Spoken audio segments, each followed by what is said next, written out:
Hello to anyone in chat right now. I'm waiting for the 20-minute mark before I start playing.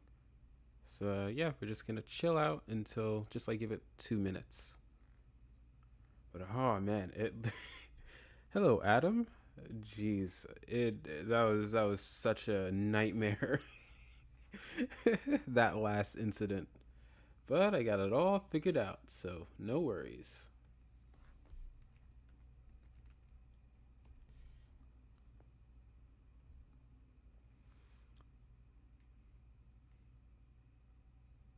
No hit run. I'll try.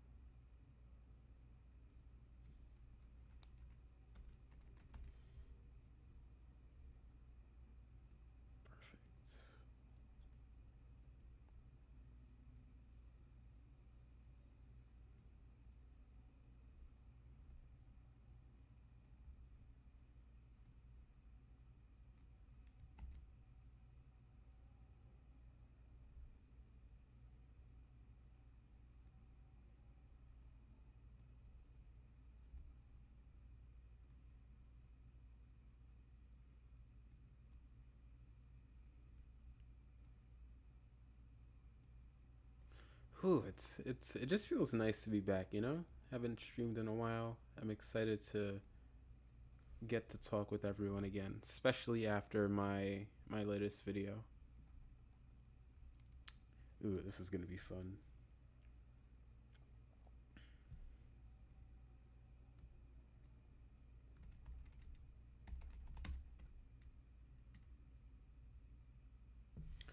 Do I have any plans about streaming? And not particularly. I mean, this stream is a little sudden, I'll say. So I am thinking about having another stream next week. On what? I don't know. But yeah, I wanna do another stream. That's all there is for plans right now, I guess.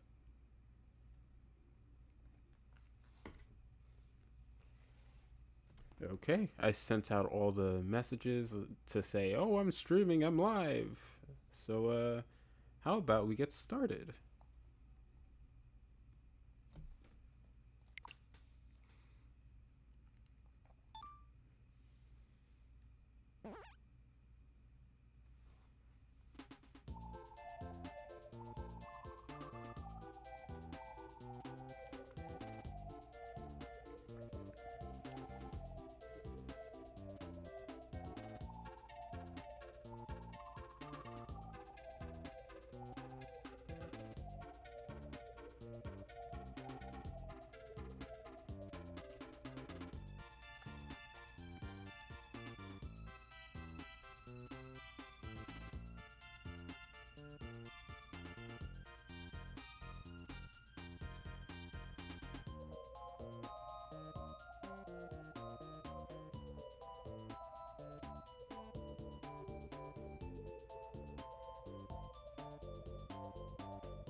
Sorry, I just had to sit and let that play. Man, I fucking love Kirby Dreamland 3.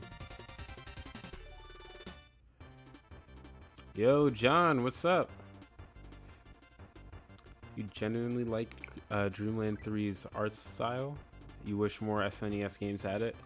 Well, since Kirby's Dreamland 3 came out at like the tail end of the SNES, I think it was like one of the like last games. I don't know. I guess games couldn't come in time to take after the art style, which is unfortunate, but it is what it is. It's honestly impressive that we got this game to begin with, with how freaking good it looks.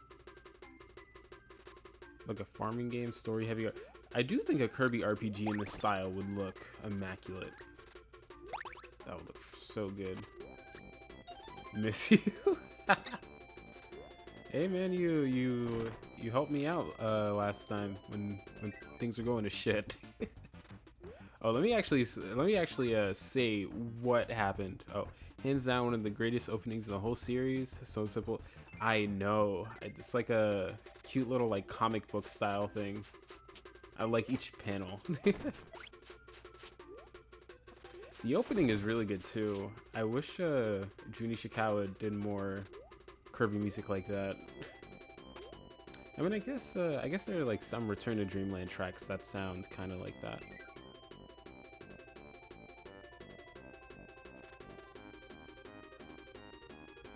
Every level is tedious to collect. I mean, I don't know.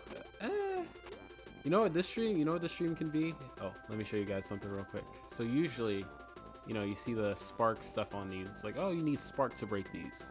But with certain abilities, you can just kind of toss your partner at the item and just get it. So we'll do the same here. Man, Dreamland 3 is so... it's so Kirby. The developers are just like, how much like shit can we just like, can we do? How many different moves and just random shenanigans can we make the characters do?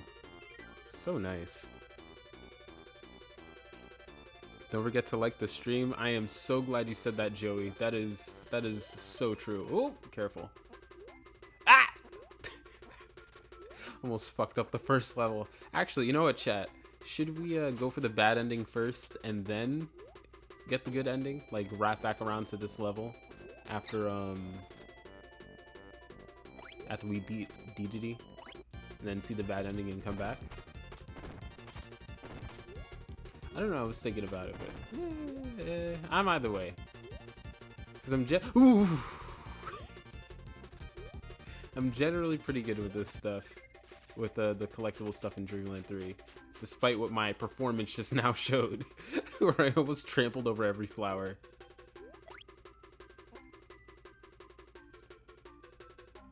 On the topic of Kirby RPG in this style Pokemon Mystery Dungeon. And like a top-down kind of thing. It would look kind of like a Battle Royale then. I could see that. Though I don't know, I feel like they would make it more in line with like the 2D Kirby games. They would bring that 2D, how do I say it?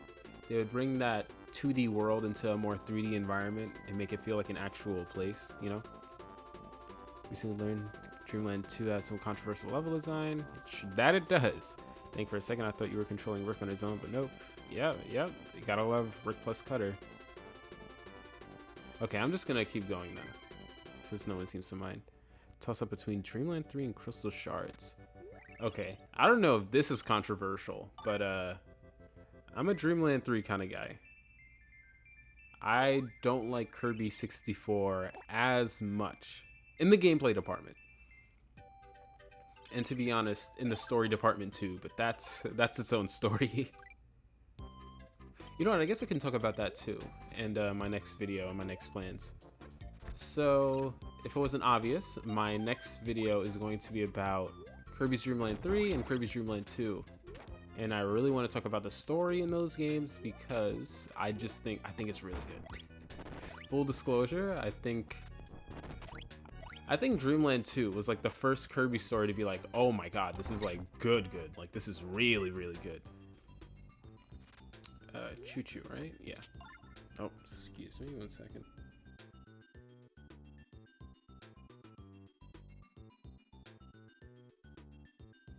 Whew, that's a burp. My bad. But yeah, I think the story of Dreamland 2 and 3, those are really good. And that was like the first moment where Kirby stories were like, whoa. At least to me, like retroactively looking back. Like Dreamland 1, that was really good. Kirby's Adventure, kind of a step back in my opinion, but it did introduce the copy abilities. Dreamland 2 and 3, those are the games that I feel like took the copy ability and was like, okay, how can we take the themes of like what a copy ability is and make a story around that? And I think they like knocked it out of the park, like first try. Well, I guess first try after Kirby's Adventure, but you get the idea. Because like after Dreamland 2 and Dreamland 3, like especially the modern games, take after those ideas, which I think is really cool.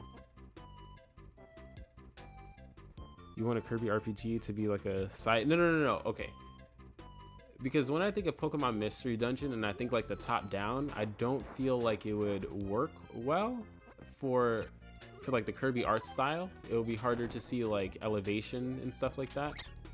So I'm saying it would be more at an angle. I think it would be pretty dynamic actually. Maybe like Kirby 64. Oop. Where it's always shifting angles and stuff. And I feel like that would be like, it would better show, it would just work better for the Kirby art style and the side-scrolling games, I think. And it would just work better for taking the 2D Kirby environments and putting them in like a 3D world.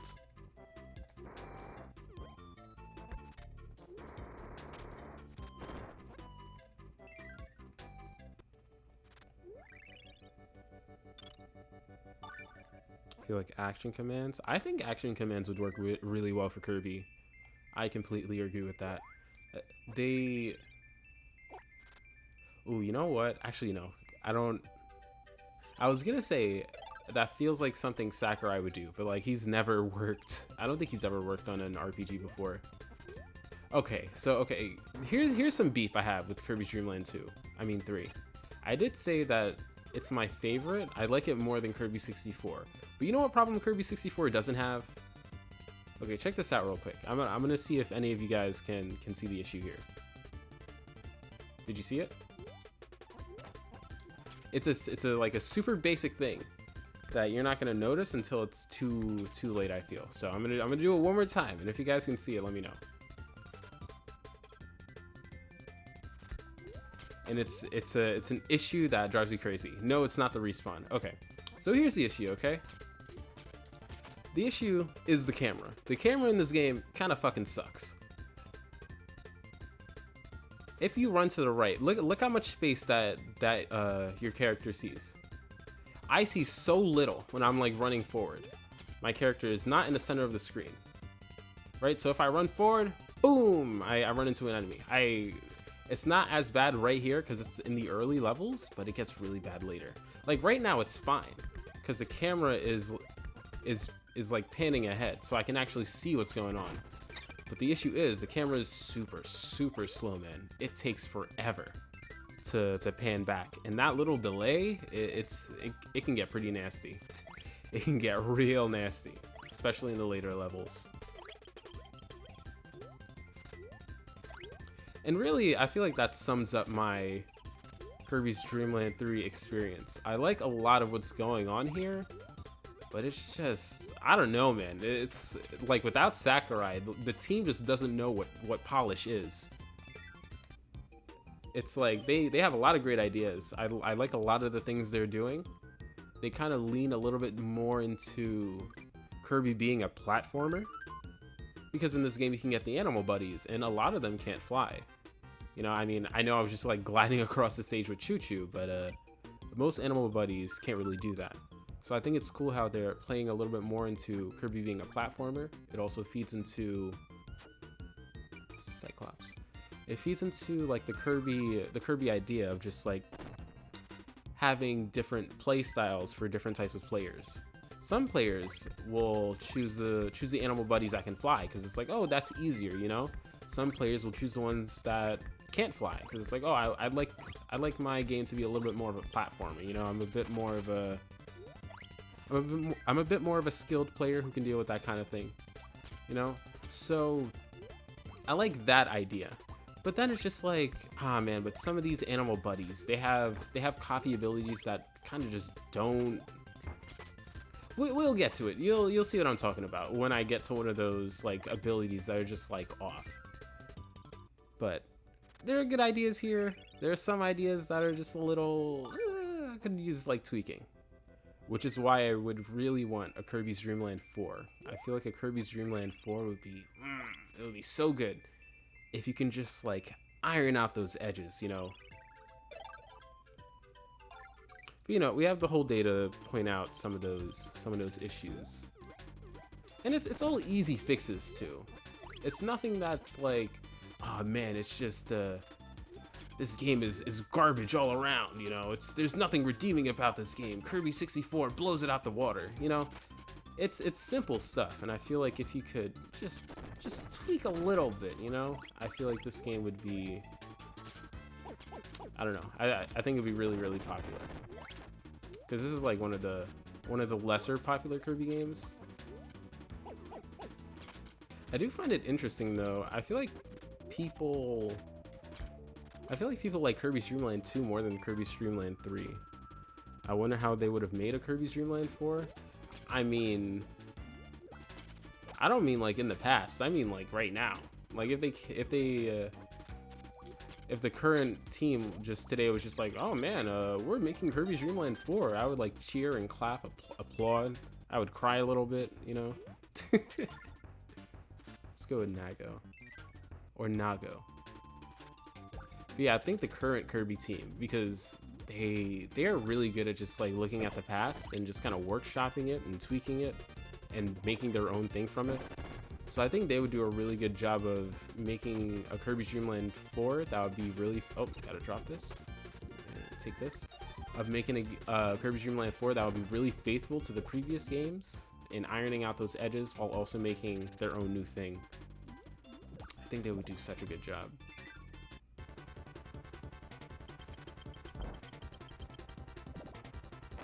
Nope.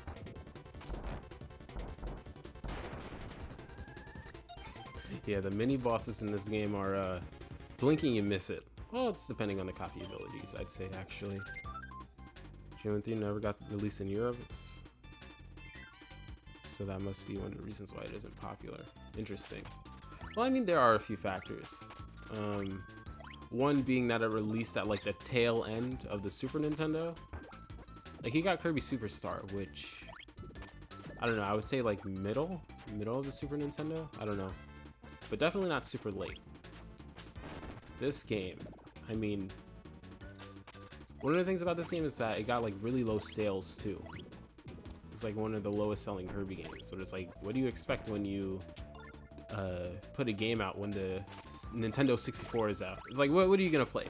Another side scroller or freaking Mario 64, you know? So that's, I'm sure, one of the reasons. But I really meant like more like in today, like how people talk about this game today. You like notice people going like, ah, it's not really as good. I don't really like the Dreamland trilogy as much. Actually, no, that's not true. A lot of people really love Kirby 64, and I think it's okay. I think Kirby 64 is just fine.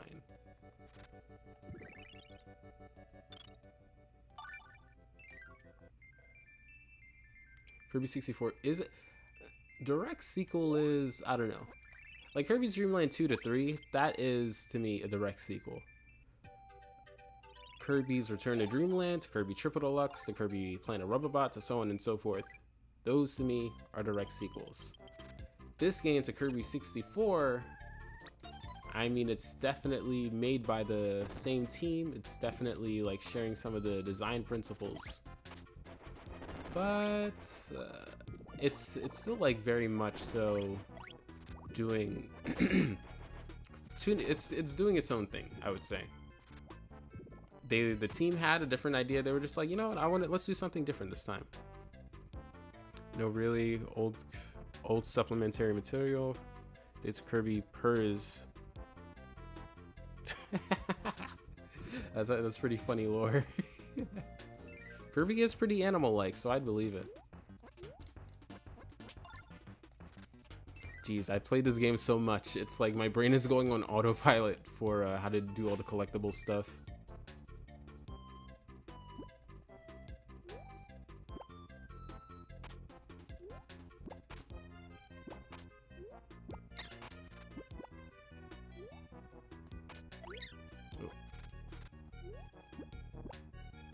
Yeah, this is definitely one of like my favorite environments in this game. It is so good, man.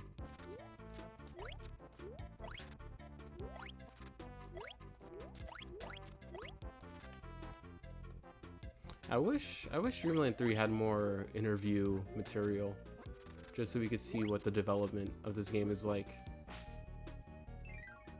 This and Dreamland 2. Oh, don't worry. I'll pop Gooey out sometime. Maybe during the bosses, and we can see him freaking explode.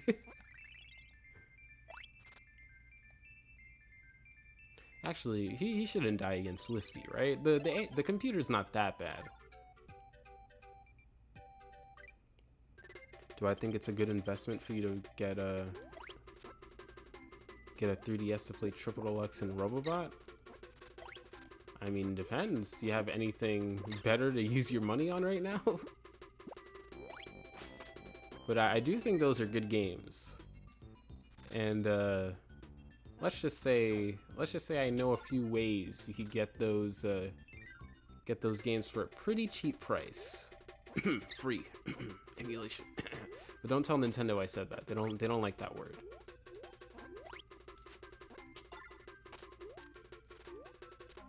But yeah, those are some good games. Some of the 3DS's finest.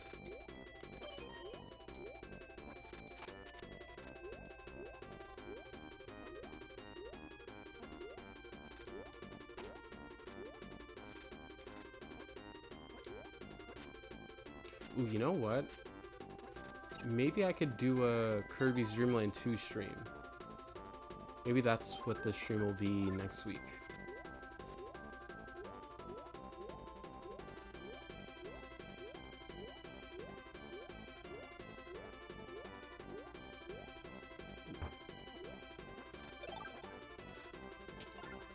Parroting? Shush. No, don't. You can't say it. No. You gotta say it quietly in like a small font or something.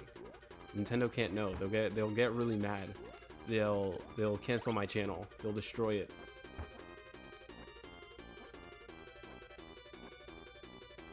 Well, if you don't have a means to unofficially emulate and can afford them at such high prices. Yeah, that's the other thing, because people really like to upsell things especially when Nintendo stops selling them. I'll just leave Rick here for now.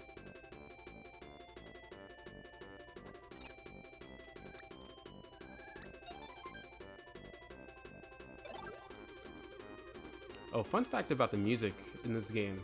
So apparently, Jun Ishikawa, after he did the Kirby Superstar soundtrack, the team freaking loved it. They were just like, "Oh my God, Jun, this is amazing, great. Hey, for the next game, just like keep making music like that." And Jun apparently was just like, "Nah, I'm gonna do my own thing," and he just decided that he just make a completely different sound style for Kirby that worked just as well.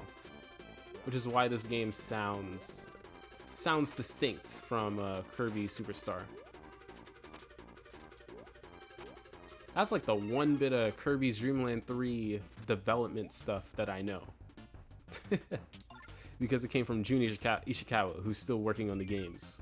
So he was able to, in like current interviews, like retroactively be like, "Oh yeah, no, this is why Dreamland 3 sounds like this." But other stuff for Dreamland 3, zilch, nada, nothing. Considering hacking my... I mean, you allow me to play regular DS games, I think? Ooh, interesting. You can get what people call, like, the cream of the crop, Kirby Superstar Ultra. Definitely a worthwhile endeavor. See, just to get a Superstar Ultra. See, oh, dang it. This is like one of my favorite things about this game. Is that you can play it like a freaking Mario game. Like, look at this. What other Kirby game can you... Okay, you can't stop on those guys, but my point still stands. What other Kirby game can you play it quite like that? Shout out to Kirby Superstar, gotta be one of my favorite... Wait, what? Superstar Ultra? Yeah, it's up there. If they make another Dreamland, I hope they would try to work it within the confines of SNES or maybe N64. Oop, I didn't really bring a very good ability for this. Oh, Yeah, that's the thing about these older Kirby games or the Dreamland games. Sometimes you get an ability and it just, you can't do anything with it. Like the Sakurai games and the, well, I guess Kirby's Adventure is similar, just to a much lesser degree. But Superstar, the modern games, they all make sure that your ability can do something in pretty much every situation. It might be lacking in that situation, but it would still be able to do something about it. Like me using the Parasol Nago here, it would not work. And there are a few abilities like that in this game where they're just like S out of luck. Where it's just like, oh well, you better go fuck yourself. We're really gonna abuse the tree again. Yeah, honestly, that little spiel took longer than it did for me to beat this guy.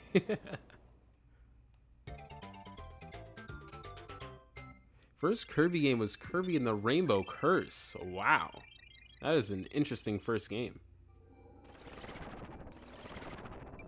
You know what? I'm curious now. What's everyone's first Kirby game? You know, I've never actually seen anybody say Rainbow Curse was their first Kirby game. You're a rare breed. That's what I'm saying. I've never heard of that before. Either we have like someone who is very late in the Kirby lifespan, or we just have a young chatter here. First Kirby game was Kirby and the Amazing Mirror. Whoa, really? So you have it on your 3DS. Interesting. That is a really good portable game, man. Low key, if I didn't like just stream, or if I didn't already stream Amazing Mirror, I would low key just play through that again one time. I really do like that game. Definitely one of the most replayable Kirby games. For you, it was Kirby Superstar. Wow, was it on original hardware? For this, need this guy. Okay, so full disclosure, guys, I might say something that might make you upset. I think pitch kind of sucks in this game. And really because it highlights one of my main problems with this game, which I'll talk in a second after we finish talking about our first Kirby games. I would say I'm young, but not too young, and I was one of the few who had a Wii U in its era. Oh, don't get me started on that. Being a Wii U owner during that time. Oh, and you can say it was emulated. Oh, okay, interesting. For you, Amazing Mirror wasn't the game that made you a fan. Interesting. Oh, your favorite game. Interesting, interesting. Okay. So what, did you like play Amazing Mirror, which is like, man, this game sucks, and then just like avoid the series for a while, and then come back when Return to Dreamland came out? I was just like, oh my god, wait, the series is good? Genuinely curious. Yeah, a few of Pitch's moves are very stop in place. Okay, see, my guy, it's literally, it's a good name. My guy knows what I'm about to say with this game's issues. So one of the main complaints about Kirby's Dream Land 3 is that this game is slow. Which is it's just a pretty interesting complaint. Oh my god, they're making it. Can you guys hear that outside? How is the audio quality, by the way? I realize I didn't ask this.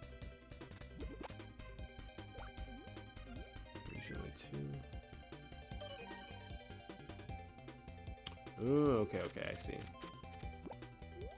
I get that too, because there are some games that you play and it's just like, oh yeah, that was good, you know? And then it stays in your mind a little bit, but it's not like super like, oh man, I love this game so much, I need to play all the games. It's just like, oh, that's a fun game. Anyway, you think the audio is fine? Okay, good. Oh, interesting. That noise that I'm hearing doesn't seem to be picking up on OBS. Well, that's good. But yeah, I'll talk about this issue real quick, and then I'll read chat. But yeah, a lot of people, you'll notice in this game, say that this game is slow. And that isn't exactly the word that I'd use. Because if you notice, Kirby's run speed in this game, it's pretty decent. It's a pretty decent run speed. I'd say it's like along the same lines of like, I don't know, like a Mario game. Not a Sonic game, but just like pretty much every Mario game. Along the same lines of Kirby I actually think he's faster than he is in Kirby Superstar. You'll actually notice too that his dash speed carries over into his air speed, which is not true for Kirby Superstar, because in Kirby Superstar, it's kind of like Smash, where Kirby has an air speed and like a ground speed and a dash speed. So like when you jump, he'll go a little bit slower in Kirby Superstar, but in this game, he retains his speed, which is nice. So it confused me a little bit. I was like, okay, so why are people complaining that this game is so slow? And then it hit me. You know what? This is a perfect example. So I'm running, and there's an enemy here, or you know, I'll show it in the next level, because I can kind of not really in the way. But yeah, the complaint really has to do with just the overall flow of the game, I'd say. Because, you know what? Okay, let's think of Kirby Superstar, right? You're running forward, you run into an enemy. Let's say you're using fire. You use the dash attack and you blast right through them, and then you keep on running. You know, there's no interruption to your flow. Look at what happens when I come across an enemy in Kirby's Dreamland 3 and I'm running. So it's like, okay, I'm running, stop. I'm running, stop. I'm running, stop. I'm running, stop. Pretty much every attack in this game has this issue where this game has no semblance of the word momentum. It's so stop and go, stop and go.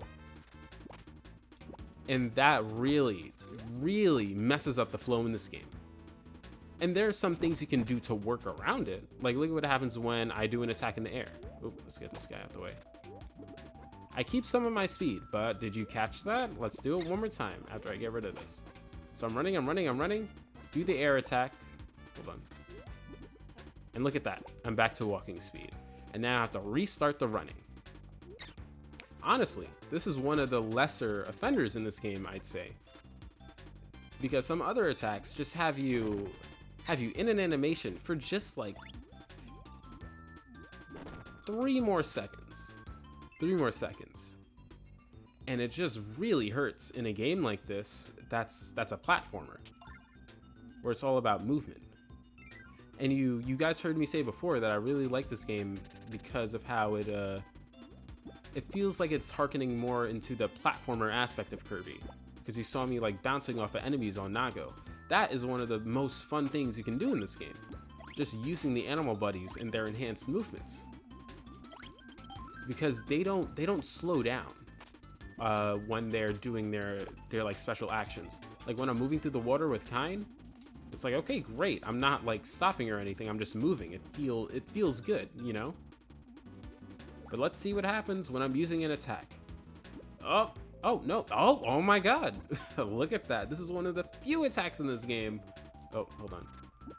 Oh, no, well, I spoke too soon. Because me using it slows me down.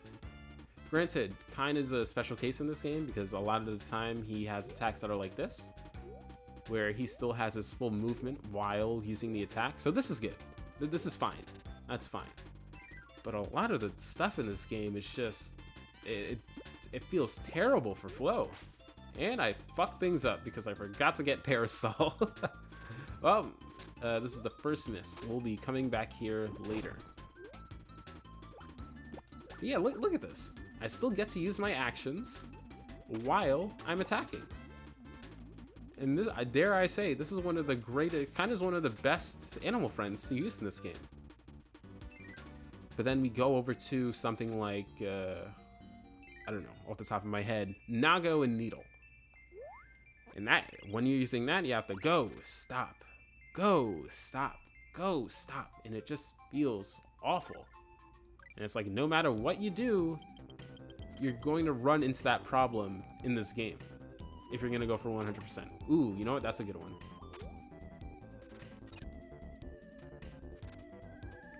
Look, and this is like the last example I'll use until like I come across one that's like a bit more of a grievance. But look, go, stop to use the big laser attack. And another issue is it compounds with the other issue with the camera.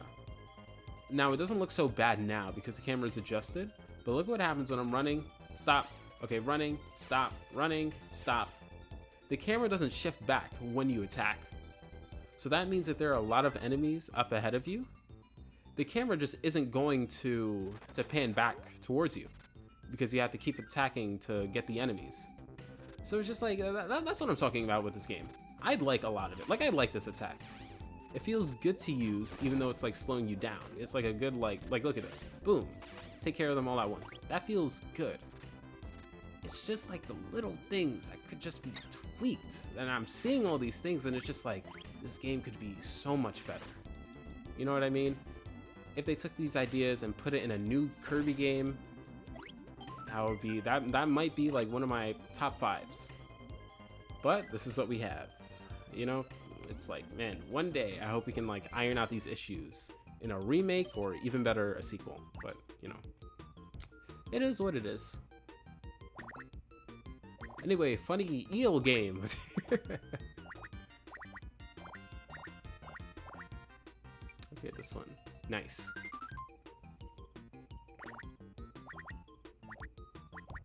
Like, yeah, I can see it all. Like the whole like animal friend idea, I think is sick as fuck. I think it's awesome. And I think it would help satiate that crowd. That's a little more like, oh, Kirby's a baby game, you know? Because it lets you play the game like a platformer. It's like an alternative way to play the game, which is, that's all Kirby's about at the end of the day. It's like a bunch of different ways to play a side-scroller. Or whatever genre it feels like tackling that week. So the animal friends are like such a Kirby idea, man. So much you can do with it.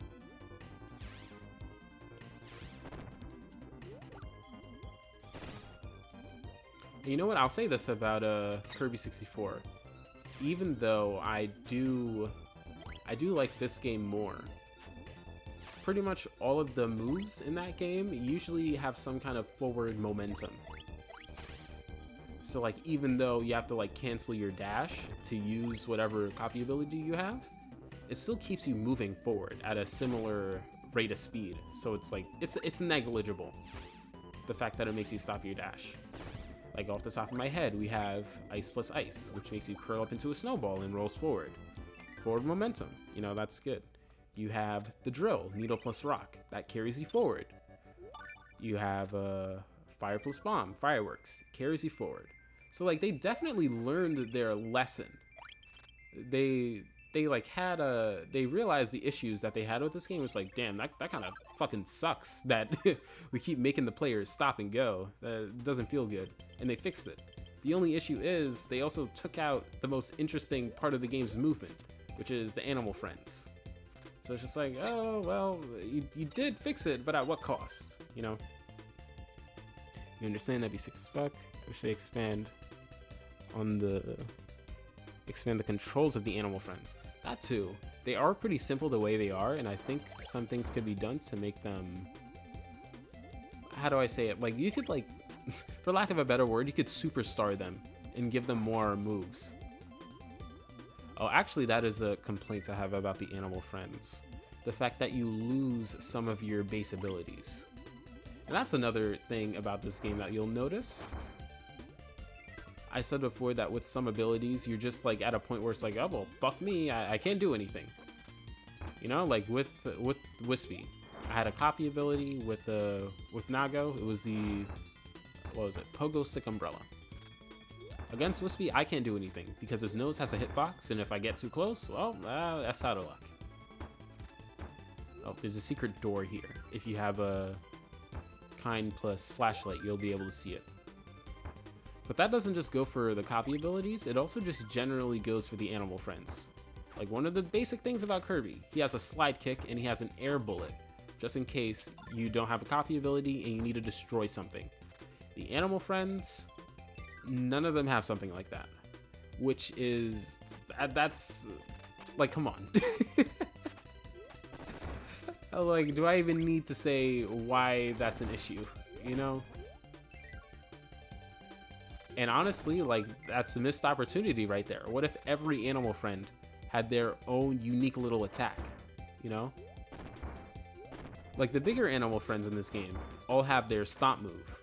What if we also had an additional, you know, I don't know, like, what if Kind had like a splash attack, like he does in Star Allies, like a quick get off me move, you know? So not only can he stomp on enemies, he also has a quick get off me move to, I don't know, like, deepen the gameplay. And I feel like every animal friend could benefit from something like that. You know, little stuff like that. This is what I'm talking about, guys. I can see it. I can see all these cool ideas, but we don't have them. And it would be so cool to get like a Kirby's Dream Land 4. Because Kirby Superstar, we've expanded on the ideas that game had for more than a freaking decade now. The only thing we haven't touched is the freaking multi-game, multi-structure format. The copy abilities, though, that's pretty much all we've been doing. It's like a Kirby's Dreamland trilogy. Oh, damn. Okay. A Kirby's Dreamland trilogy, like expanding on those ideas. That'll be pretty nice. Okay, I'll take the blow here. Oh. Dang. Okay. No, I'll do this as Kirby. There you go. Sonic was inspired by being able to move very swiftly in Mario. True. If you're skilled enough, and your platformer talk made me think, what if Kirby had the same momentum engine as Genesis Sonic? That would be pretty interesting, since Kirby already is a ball. Worst part is Kirby 64. It ain't got Batamon. So true, man. That's what I'm saying. It ain't got Batamon. It would be pretty cool too, since that game has like a bunch of different planets. It's like, damn, these things are all the way out in space. Like, what are these things' problem? And it would just be like, oh, it's just a part of the Kirby mystery. Just like weird stuff all over the place, man. It would be so cool. And some move combos feel too similar. Are you talking about an issue you have with Kirby 64? I agree. I think the spirit of mini video games from Superstar would still be kind of there with Triple Deluxe. I don't know. You know what? Okay. I will agree with you on that for Kirby Fighters and Kirby Clash. Those I feel are because they're taking the game engine and like doing something with it. Not to the extent that Superstar would, because you know you have something like Great Cave Offensive, Milky Way Wishes, taking like the game in its entirety, like pretty much all the game mechanics, and just like tweaking it a little bit. It's like, oh, you have permanent copy abilities, or oh, you're going, instead of like level to level, you're doing like a whole navigation thing. You're going through a maze. So it's not quite on those levels. But I do say, I will agree with you that it's definitely in the same spirit. So I'll kind of agree with you on that, but I do think they could go like a little bit farther. I do want to see that. Like in things from Classic Kirby that I would want to see come back, those are like the two main things. I would want to see a sequel to Kirby's Dream Land 3, maybe like incorporating some ideas from Kirby 64, and then I want to see the multi-pack structure from Superstar come back. It's the lore? What's the lore? Okay, so this is interesting. So I need multiple copy abilities for this, if I remember correctly. I do. Something I will say, like something that makes this game one of my favorites, I like how they use the copy abilities. I like the puzzles here. Because something you'll notice about this gameplay loop is that it's kind of run forward, attack the enemy. I mean, I kind of showed you guys already, the stop, go stuff. This kind of, these puzzles where they have you switch the copy abilities, not only does it show you like all the different like powers and stuff in this game, it shows you a lot of different combinations you can do, but also it breaks up that more homogeneous level design, I'll say, that more homogeneous flow of the game. Because look at that, look at what I just had to do. It's not just run forward, attack. I had to loop around. I had to be like, okay, let's think. What ability, how can I solve this puzzle? First, I need fire. And I need a fire that can like get to the other side of the wall. Then I need a drop kind, and then I need to bring him around. But I need to make sure to break the wall and get stone. Like, it's like, look at that nice little puzzle, you know? Most other Kirby games don't have that. Oh, look at this, by the way. Like, stuff like this is what I want to see in this game. Look at this.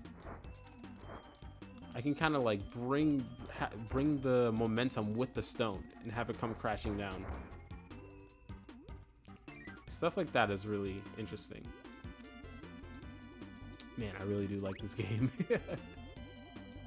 Like, look at this. What other Kirby game can you move like that? Good game.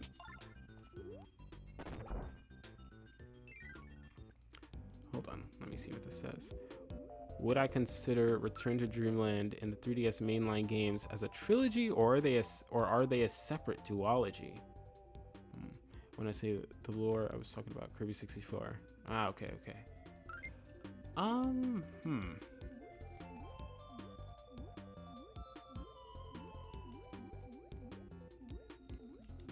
So,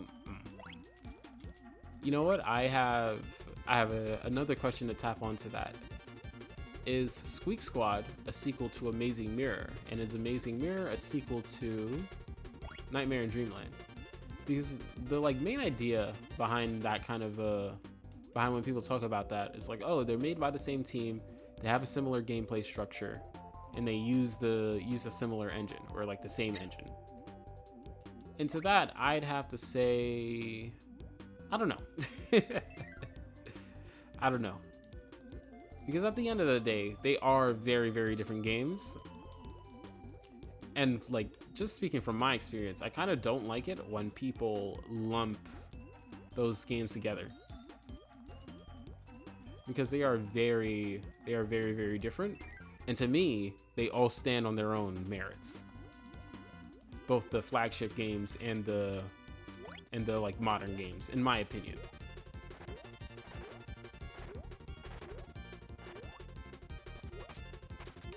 That being said, though, I guess the modern games are much more similar than the flagship games.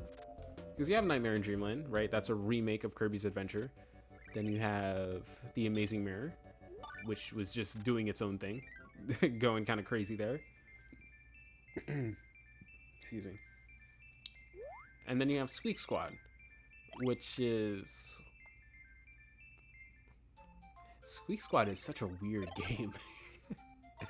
I do kind of want to talk about that for a bit, since it just like flashed in my head.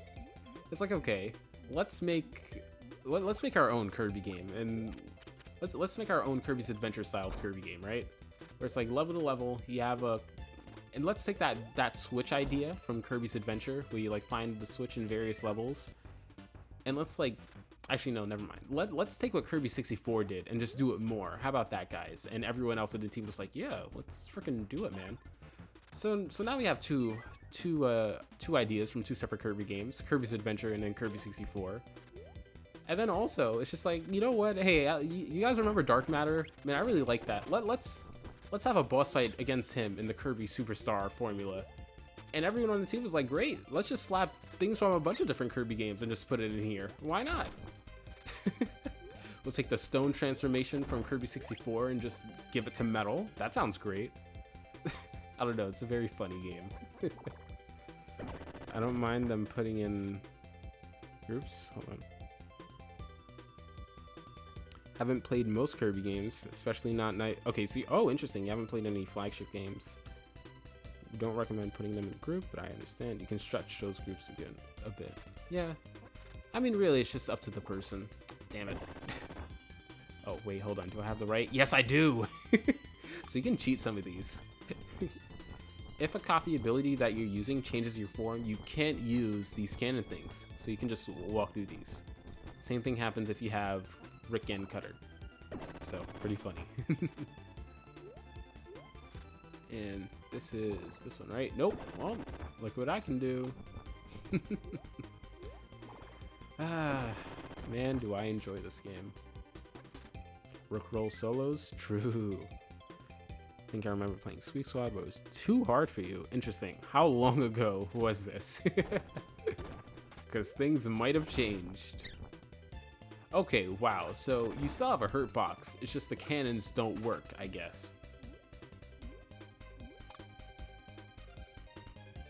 Or what's he look like again? Speaking of ideas, I wonder how Labs will make use of the new power of the Switch 2, since Switch 2 games made use of power in so capacity. You were 12? Okay, that explains it. What a jolly guy. Yeah, man, look at this freaking room. Look at this room. Okay, so interesting thing I didn't say in my video. They do something similar to this in Kirby's Dreamland. If you remember in Float Islands, the water there has a bunch of stars in it. So this isn't completely original, but it does change a little bit because they're moving, which is nice. Can I do this with stone? The moment of truth. But yeah, about that Switch 2 question. Ooh, you know what? I can use this video to talk about what I think about the Switch 2 Kirby stuff coming out. But let me answer this question first. Oh, actually, guys, I have a bit of a request for you.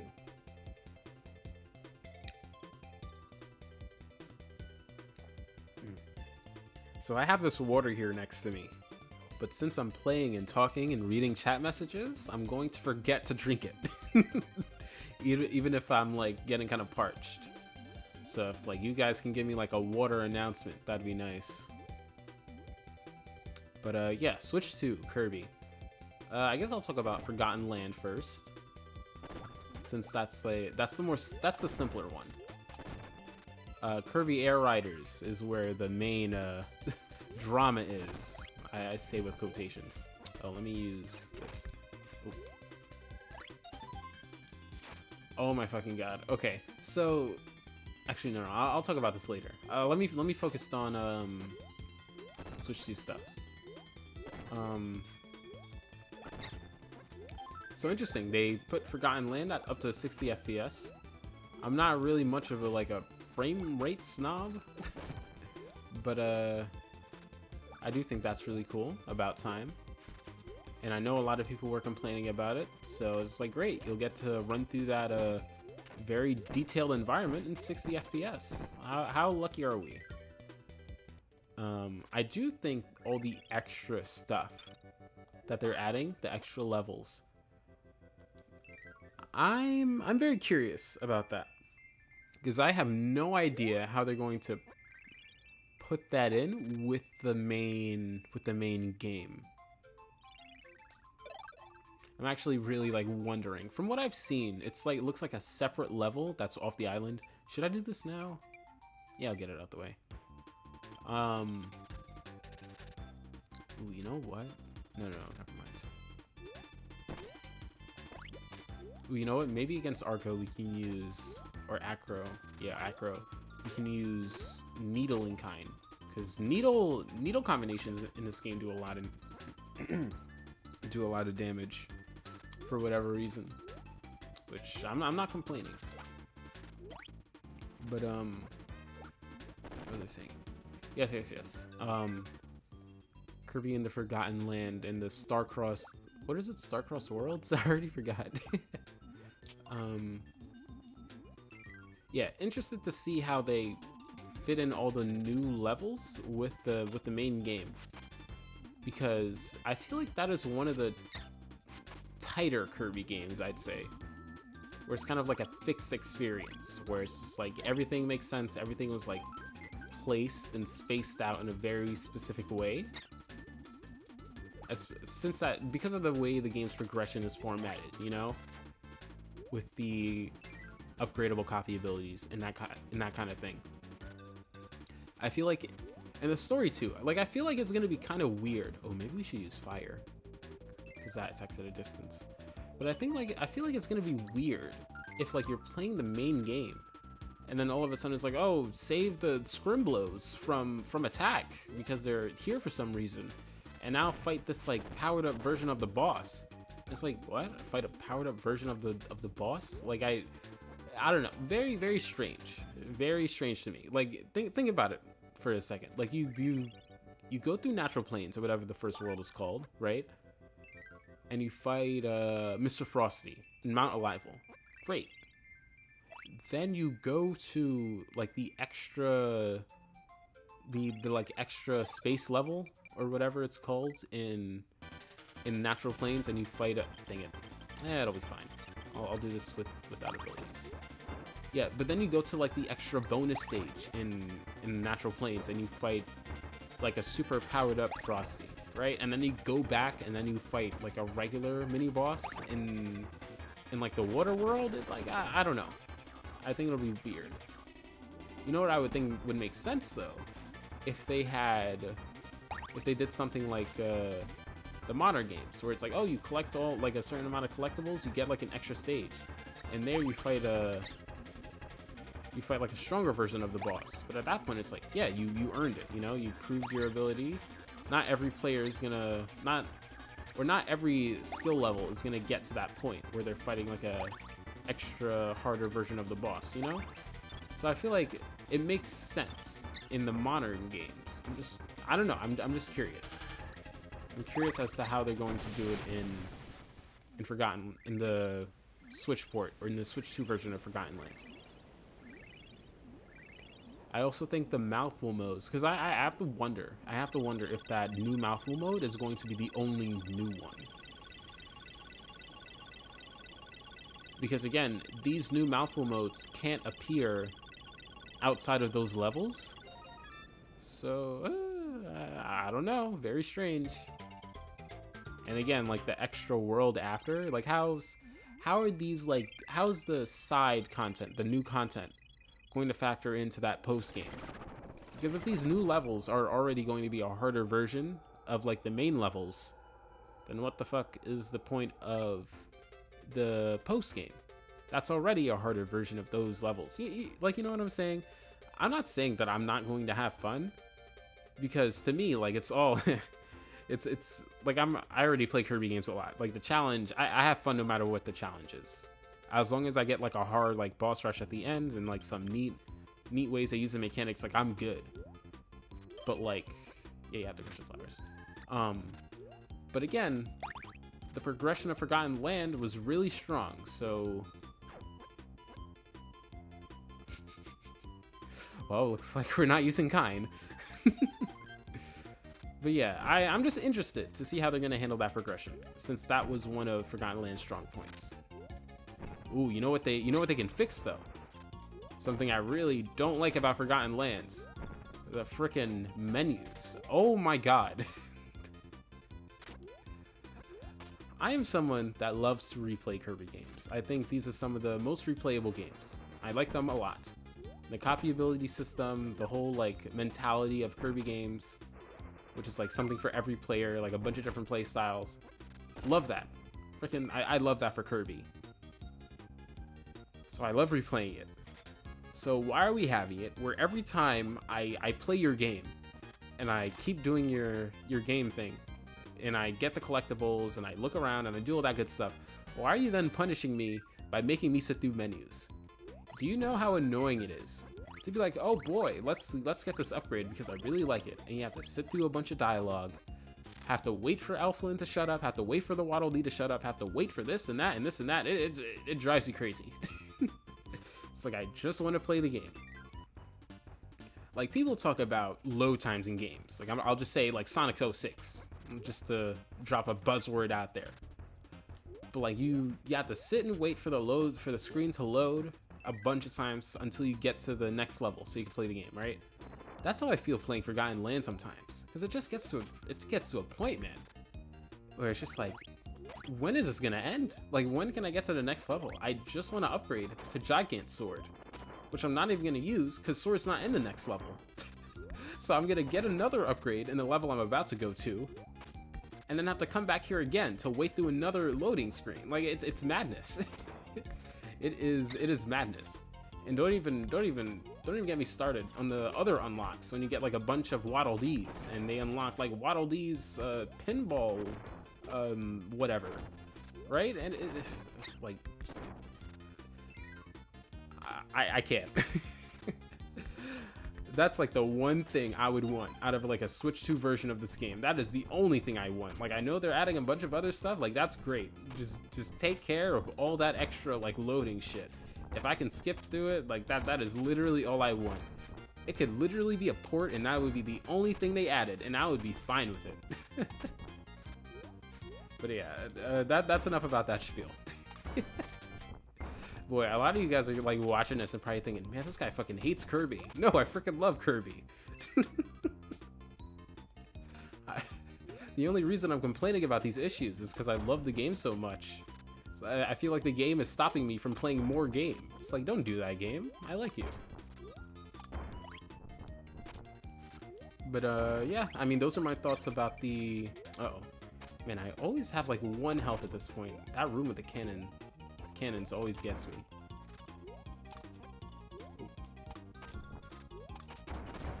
Ooh, that was close. Okay, hold on. Let me see what comments say. I don't remember this happening in Forgotten Lands. I'm gonna tweet Kirby at the Forgotten Land or Sonic 06 with Kirby. Never noticed. Okay. Let me clarify. Okay, I don't mean loading time problems. I'm just comparing the like menu problems I have with Forgotten Land to the loading problems of Sonic 06. I'll give a better example. Okay, let's go to.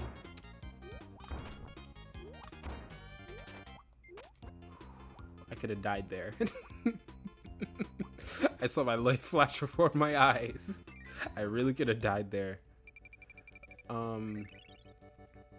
Right, you know, okay. We are in Wondaria. We're in Wondaria Park, right? We just beat the first level, and we got the toy hammer. Things are going great. Toy hammer is super cool. So I'm like, okay, let's go back to Waddle Dee Town and get that toy hammer. Unfortunately for me, the game has to tell me that I got the toy hammer. You know, the thing that I'm coming back to get, the thing that I already know I have, the thing I wouldn't be here if not for. That's what the game is reminding me about. So that's already a strange design choice. That's already kind of, I don't know how I feel about that. But the game has to remind me twice that I have the toy hammer. Because first, the game's like, oh, you have the toy hammer. Come check out Waddle Dee's weapon shop. After I go and check out Waddle Dee's weapon shop, I have to watch an animation of Kirby hand over a scroll to a Waddle Dee for him to tell me the exact same thing. Again, very strange.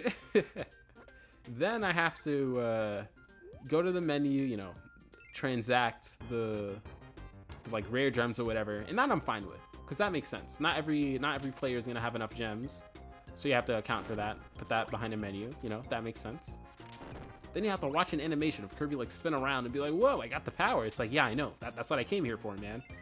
So again, strange, very strange.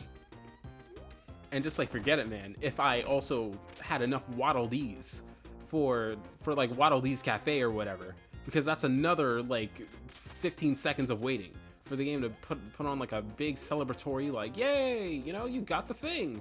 It's like, I get it. That's what I'm here for. Maybe so kids could understand. And it's, you know, okay, I get that, right? I get that. Complete, like, Mel Callum, if that's how you say your name, like, trust me, buddy, I am right there with you, man.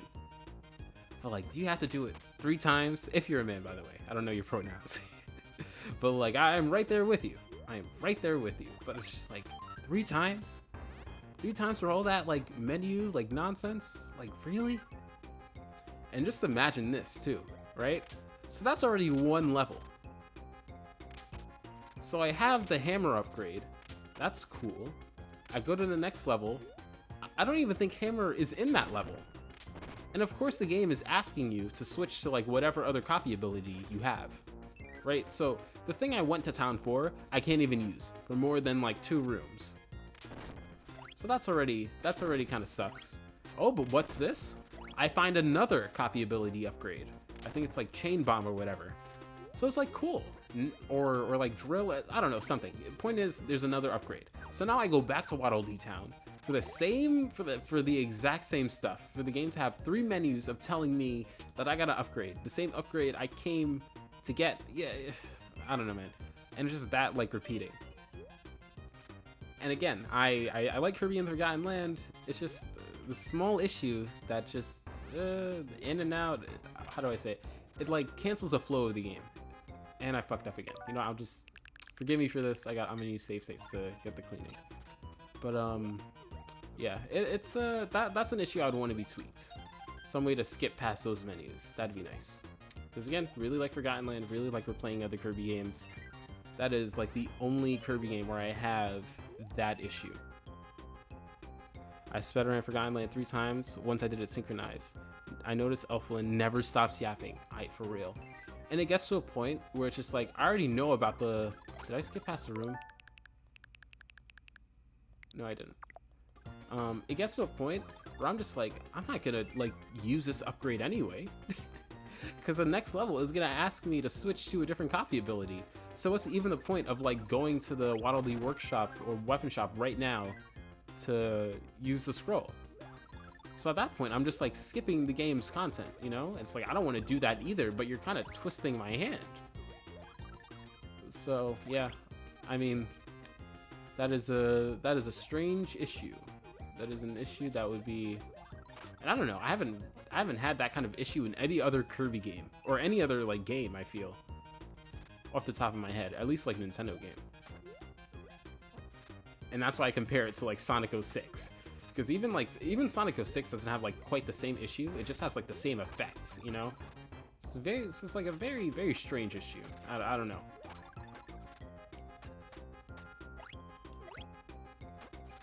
This is a very cool environment.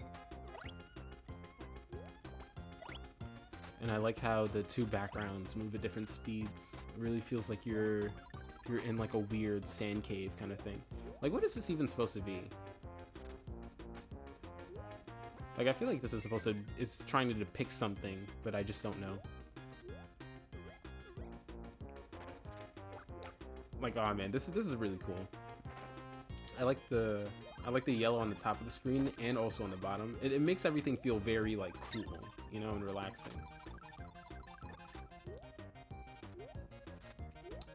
But yeah, overall, I'm really excited to see what they add. Like, other than gameplay wise, I think the level design is going to be really great. Like, gripes about like the potential like wrecking the progression of Kirby and the Forgotten Land with the new content. I think the level design and stuff looks really interesting. I already liked the 1 level I saw, or like the 2 levels I saw. Like that natural plains level, immaculate. It looks really cool. I like how they're using ice. They're using it more than in the base game, because I'm pretty sure you use ice like very, very little for whatever reason in Forgotten Land. So it's nice that they're giving it more spotlight. And I like how they're using the kicking mechanics, and I like how they're using those like building roads and stuff. Because you kick like a Waddle Dee into a crystal, and it'll make like a brand new platforms that you have to jump on and stuff. Very cool. So, you know, I'm looking forward to that. I'm looking forward to what the lore might be. I know a lot of people are like speculating and stuff. Oh, can't forget water. I remember water.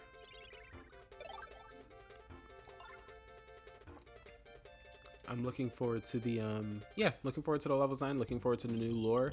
I know a lot of people are like speculating about it, but I'm at a point where it's just like, we'll see what it happens. Because whenever I speculate stuff, it always just like ends up being like, nope, they were doing something else. So it's like, don't even worry about it. Don't even try to speculate. At least that's how it is for me. I know a lot of people have fun with that kind of thing. So, you know, rock out, y'all. It's important to acknowledge the flaws of the game. If you love 100% of the game with 0 complaints, I have some serious questions about what game you're playing. True, unless you're playing the greatest piece of media ever. Like, I don't want to hear your game is like 100% perfect with like no complaints. Cheeseland from Mario Kart. It does kind of look like Cheeseland, huh? Mario Kart World is cool. Is he playing on Switch 2? No, I am not. A lot of people who think Galactonite will show up in the DLC. Yeah, I saw that. Pretty interested to see if that is the case. Ghosties are from Dreamland 3. True. Yes, they are. I love the Watt Pods. Yeah. Yeah, I do like a lot of the enemies in this game. Oh, you know what? That's another thing I can talk about with Dreamland 3. I really do like the enemy designs in this game. Something you'll notice with the Superstar is that they made a lot of the enemy designs very... There was a lot going on with those enemy designs. When you like look at something like Gim or Jim or whatever his name is. Like this cyborg, this robot character with like a hand that stretches out of his face, and that weird like eye thing. There was a lot going on with his design, which you know, I think it's cool. I don't necessarily have a problem with it, but I think it's cool that this game goes in the opposite direction, and it's like, oh, you know, that original Kirby's Dream Land. I really like those simple designs, so let's keep playing with that. Because then you get enemies like those skull guys, these crabs. Oh, the ghost waddle these. Fun designs. I like how simple they are. Oh.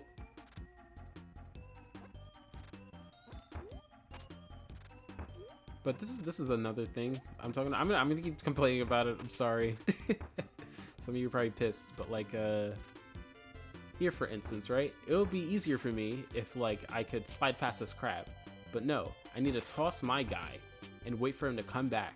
And when he does come back, he cancels my run. I like stop in place for a second, which is very precarious in this specific area because of these thwomp guys, these knockoff thwomps. So, you know, another small gripe with this game. Just another like small thing that they could have fixed. But lo and behold. But yeah, since I'm done talking about the Forgotten Land Switch 2 version, I'm trying to think if there's anything else. I think the game just generally looks better too. I think that's pretty much it. I'm excited. I am excited to get to that game eventually. I'm excited to get to all the Kirby games, to be honest, just to talk about their backgrounds and stuff. Because that last video I really enjoyed making. It's a lot of fun. But yeah, I guess we can talk about Kirby Air Riders now. I will say this copy ability is one of the lesser offenders, just because of how quick it activates. I can immediately like start up another dash. There's no like wait time. The problem is when it comes back, that it's like an additional little like up, stop, kind of. It's kind of just again another thing that breaks the flow.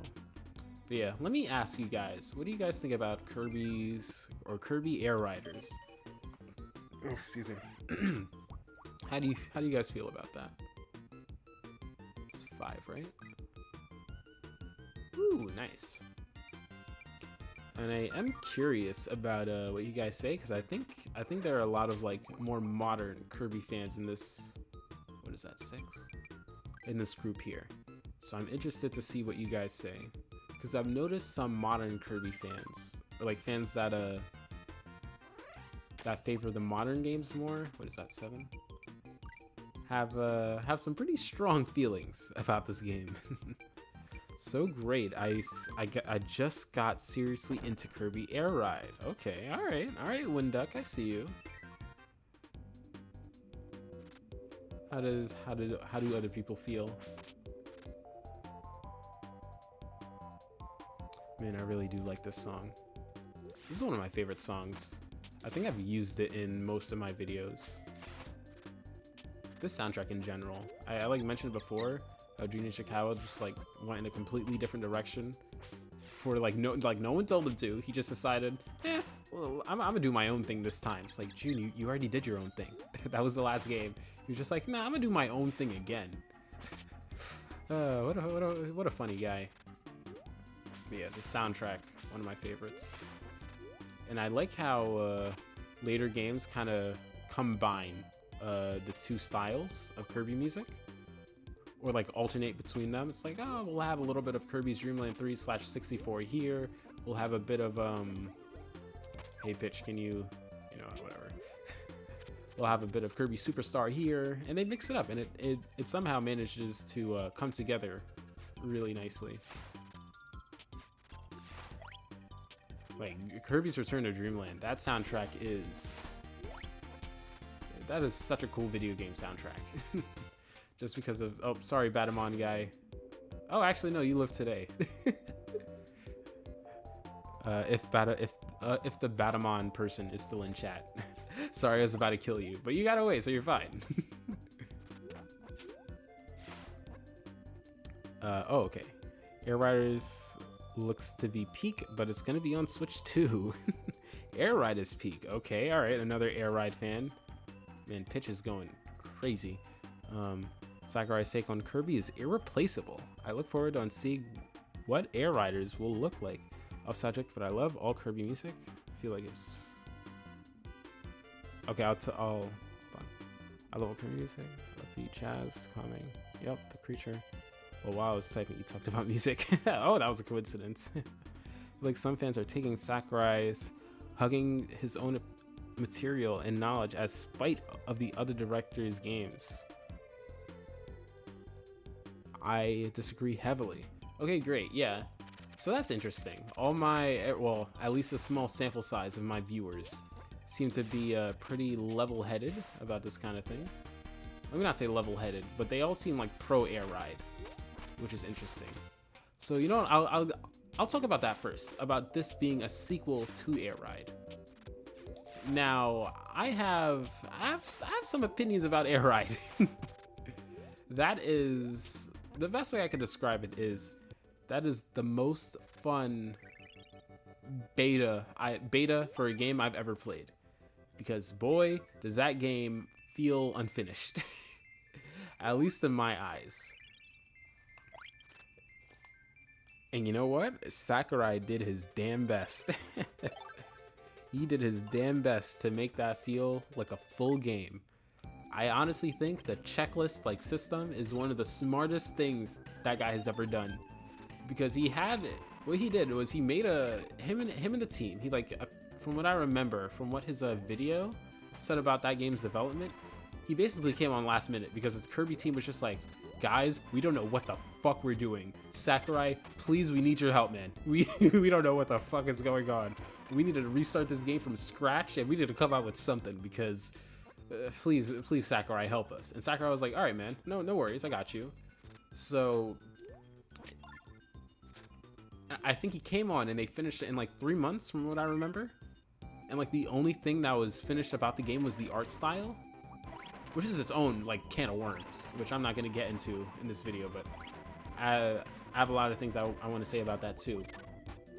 But yeah, so Sakurai was in that situation. He was like, okay, all we can really do is like make some really interesting mechanics for a racing game. We don't have time to add in like a bunch of tracks and stuff. We don't have the time to add like tons and tons of modes. Well, we only have like 2 modes and what was it, like 12 maps, which for like a racing game, at least in comparison to Mario Kart, that is not a lot, you know. So he was just like, okay, how about we make a checklist system, because a lot of players aren't really going to know these different mechanics unless they have some kind of incentive to do them, you know. Like look at Mario Kart, there isn't really, oh fuck. Oh no, I forgot this one. Up, right? No. Okay, I'm gonna use save states for this too. This is one of the few missions in this game where I'm just like, yeah, this is bullshit. But back to what I was talking about. He basically took those in-depth mechanics and he was like, okay, to extend this game's playtime, what if I just make a system that makes the player explore these in-depth systems I made, you know? So not only does that extend the game's content beyond like literally like 12 racetracks and 3 modes, but it also middle, right? Oh man, I hope I'm right. But it also sets it apart from other racing games, because again, Mario Kart, it doesn't incentivize you to really know the mechanics. In fact, most other racing games don't have as in-depth mechanics as Kirby Air Ride. Little stuff like Kirby, the characters getting a speed boost from attacking enemies. What other Kirby game, I mean, what other racing games use enemies like that? And again, it, by the way, something I really like about Kirby games is how they use that idea of like using your enemies. That game builds on that. It's like, oh, you know, let's use our enemies not just for copy abilities, but also for getting a massive speed boost when you like get them all in a chain to incentivize them being on the track in the first place. Very, very, very cool ideas in that game. Again, though, unfortunately, that game, even with the checklist system, it still feels kind of rushed. I don't know how to describe it. There's just like this barren vibe that I get, at least, to Kirby Air Ride. And that's just like a feeling thing. Excuse me. That's just like a feeling thing that I get from Air Ride. Like, I don't know how to properly describe it. There's just this kind of like, okay, this is a great test. Now let's like put on the, I don't know, the charm or like the vibes and stuff. I don't know. That might just be me though. But then there's City Trial too, where that game is just like endlessly replayable. Where it's just like, yeah, you can go in the mode, you'll have a different experience every time. City Trial is a genius mode. But at the end of the day, it's just it feels like an idea just born from the fact that it's just like, okay, we don't have a lot of time to put a bunch of content in this game. We're gonna have to think of something, man. we're gonna have to think of something. And that's where that idea came from. I feel like that idea can be extended just like a little bit more, just like add some more maps, that kind of thing. And generally, that's how I feel about Kirby Air Riders. It's like, finally, like a chance for Sakurai to take these ideas and like really put them in a full budget game where he has time, he has like resources. He's not freaking also watching over like anime development. Like that is a busy man. But he got this shit done, and he's about to get this shit done too. Because Kirby Air Riders, I am looking forward to it. So I think as a game, it's gonna be airtight. I think it's gonna be really solid, classic Sakurai stuff. I think there are going to be a bunch of mechanics that you aren't really gonna see in not only other racing games, but just other games in general.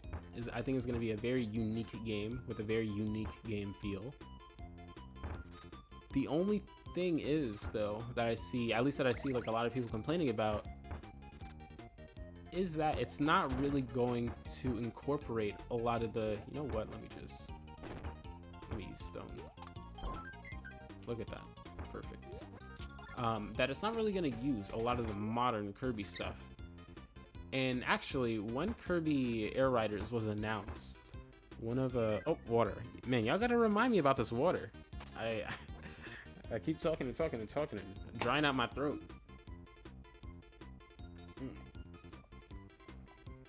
Whew. What was I saying? Oh. Ah, man, I don't have cutter or stone. Oh, no, wait. Ah, damn. Hold on, wait. Okay. I have a plan. I'm gonna bounce off this Bronto, jump on that wall above it, and then leave Rick go down and get the ice. Let's see if this works. No! No!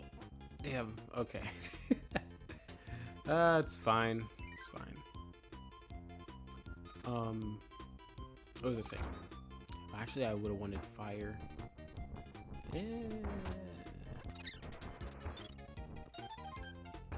Oh, another thing about this game, the invincibility frames are super unforgiving, but I'll talk about that later.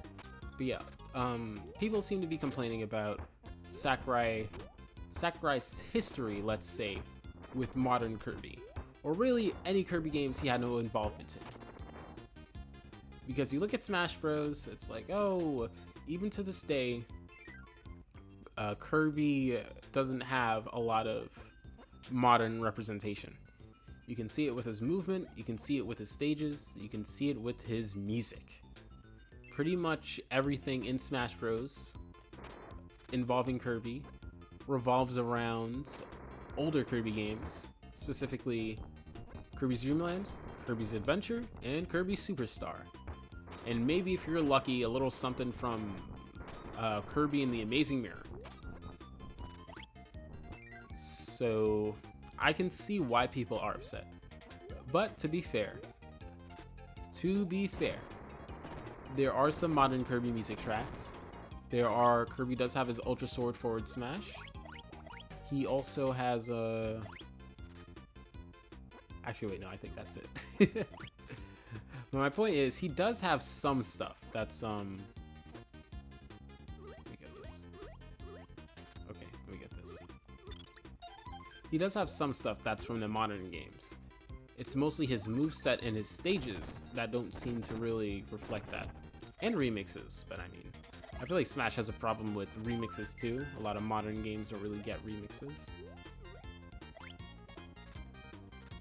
But yeah, for the Kirby moveset, I think people don't really mention the fact that the original 12 characters are kind of built up an identity in their own right. Like Mario, when he's in Smash, that's not just like Mario, that's Smash Bros. Mario with this like forward aerial, you know? So they kind of become classics. Their classic movements are kind of become iconic in their own right. So, which is why I think Sakurai keeps all those characters pretty much identical to their older counterparts. Like, you know, you have what is it? You have like, you have Luigi's like super jump punch. You have Mario and his forward aerial. You have Kirby and his ya-a, you know, that kind of stuff. So I understand why that kind of stuff is kept. But I will kind of agree with people that are... I understand why people are going like, I don't really like that Sakurai doesn't really represent the modern Kirby games. I completely understand it, especially now that we're in an era where Kirby is... Oh, hold on. There we go. Especially now that we're in an era where modern Kirby is just like, it loves referencing itself and talking about like previous games and that kind of thing. So honestly, we're at a point where we're kind of conditioned to that kind of treatment. So it would be weird to get a game without that. But you also have to realize the original Kirby Air Ride wasn't like that. The original Kirby Air Ride didn't really reference much of anything. It had some music tracks, sure, but all its locations and environments and the UI, pretty much everything aside from the music and like copy abilities in that game were very oh, thank you for the reminder for water.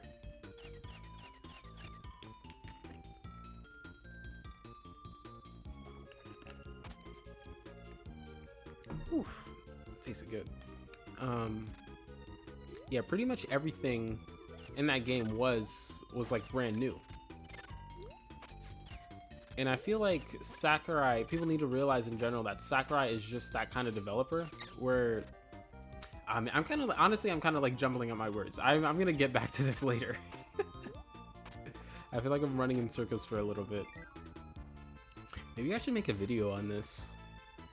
I did end up like writing a bunch of notes for this, thinking maybe I'll make like a video or something later down the line, but I don't know. But yeah, I'm thinking maybe we could put like Air Riders 2 conversation on the back burner for a little bit. Let me like adjust my thoughts. You know what? Maybe I could like pull out the book and like see what I wrote down.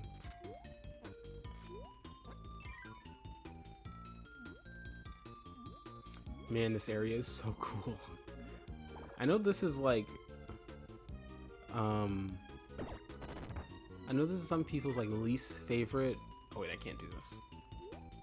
Yeah, I don't have the right combo. I know this is some people's least favorite level, but it's one of my favorites. Did I pick the right one on accident? No, it just loops until I'll just go back. Yeah, I know this is some of people's least favorite, but it's one of my favorite. Just because it's, again, it's a puzzle. It really shakes things up. It makes you think. Excuse me. And if you know all the, or when you get to a point where you figure everything out, it makes you feel smart. It's like, oh, I get it.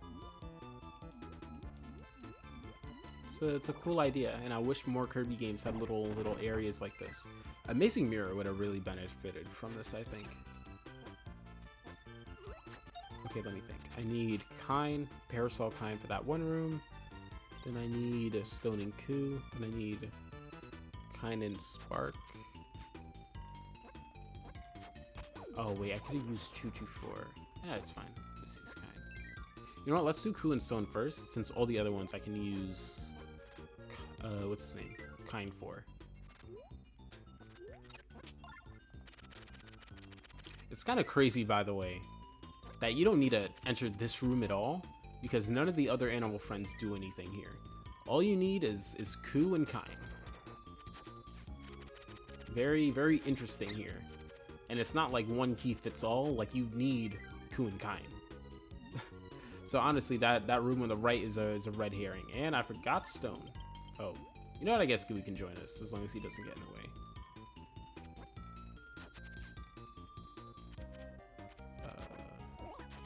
Okay, good. I looked away for a moment. What is this place? Oh, have you not played Kirby's Dreamland 3 before? I talked about it in my last video. This is it's a very cool area. They just decided, it's like, let's shake things up. And just had like an alien spaceship, like void area in the middle of a pyramid. And you just see like all these like, you see all these patterns like whipping by in the background. It is so cool. Especially because most of this game like looks pretty normal. You just get to a room like this, it's like, whoa, what happened? You know how to draw. Do I animate? That is a very good question. Oh, by the way, did people know you can do this with Coup and Stone? Like make him flap like this? Very cool. Didn't mean to do that. No. I'm rewinding on that. That was an accident. Misclick. You guys didn't see that. No, I do not animate. Fuck. No. Nah. That was another accident. You guys didn't see that. No mistakes. No mistakes happened.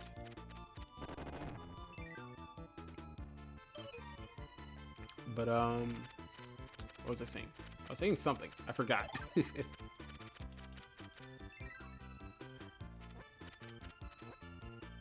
What do I pick? Oh, right, animation. No, I don't animate. I do want to do animations in the future, especially because I'm one of those people that just have like a bunch of like fight scene ideas in my head, just like floating around.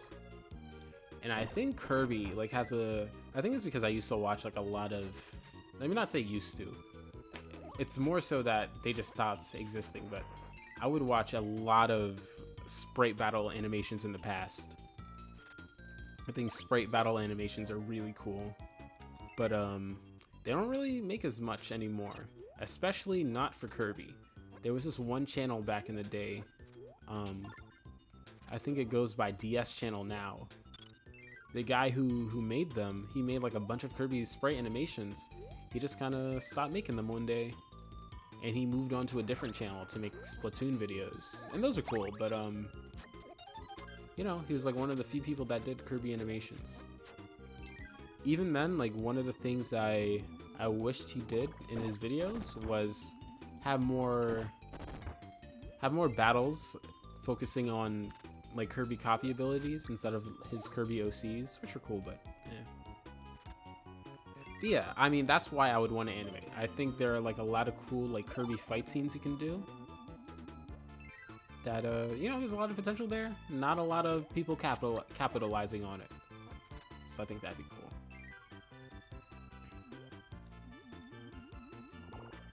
I do kind of want to talk about them now that they're in the back of my mind. Oh wait, no, I need actually, let's do this room on the top right. Maybe we can get Spark. I animate Kirby, but I don't share it in public because I don't have a YouTube channel. I think I remember watching a few old Kirby sprite animations. Yep, those were the days. Those were the days. I think I had just gone right or left here. But, what's your name? One Duck? Gooey! I looked down for 1 second. Okay. But I mean, I think you should like share your animations, or like maybe make some kind of social media.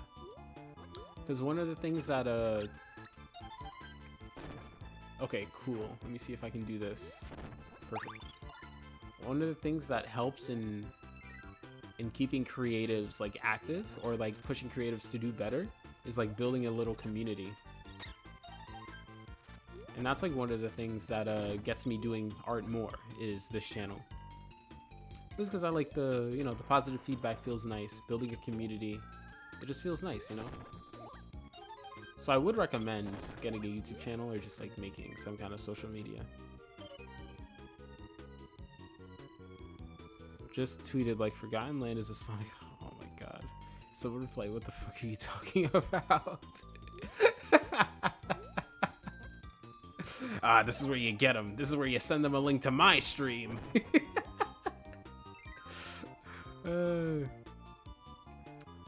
Not Mel Callum. Adam, you're like my sleeper agent. Wait. What do I need again? Spark. Was there a spark in there? I know there was a cutter.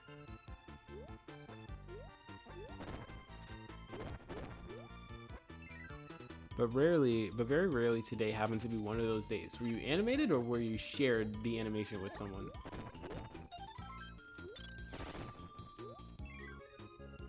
I've been very slowly getting into drawing wordless comics for my Kirby OCs. Very cool. Very classic Kirby also. Having like little like wordless skits. Have you watched the Ultra Nerds Kirby animations? Yes, I think those are my favorite Kirby animations overall. I think those are very cool. And I like that they're getting better at each turn. Because you like notice with each video, it's like, oh, the animation's getting slightly better. The fights are getting like more and more interesting. I really like them.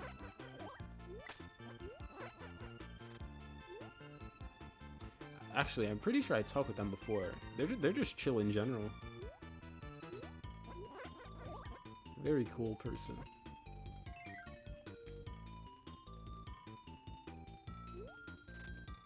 Were you animated pixel art animation? Wait, so do you have a social media / YouTube, or do you not? I'm confused.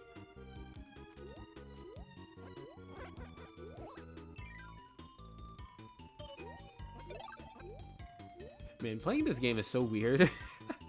I just get into like a meditative, how do you say it? Meditative state, where I'm just able to like do everything and do everything like without thinking. And this is the last one, right? Pretty sure it is. Oh yeah, you know, okay. Maybe the room on the right isn't completely useless, because maybe you want a small animal friend. Actually, no, wait, you can just like use normal Kirby. So I guess that room is kind of useless. And that's everything. Okay, let's see if I can do this. Well, oh, I knew Gooey was gonna die here. No, no, no, it's fine. You guys, what are you guys talking about? No, guys, what do you mean? What do you? No, guys, it's not. No, it's. I'm not restarting or anything. It's just a normal YouTube live stream thingy. It's normal. I mean, that was weird. It's not like anything happened though. I don't know why I'm like reacting so strangely. Nothing happened. Why does Kirby's breath have a face in this game? I was wondering that. It's kind of like an angry face. It's like kind of hard to see, but when you notice it, you can't like unnotice it. Honestly, it's like a kind of a cute detail if it's intentional. I can't tell if that's just like...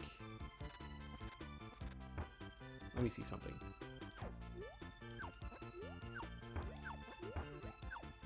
Oh, no, that absolutely is a face. I thought it was just like making the air bullet seemed more like, I don't know, puffy, but that genuinely is just a face.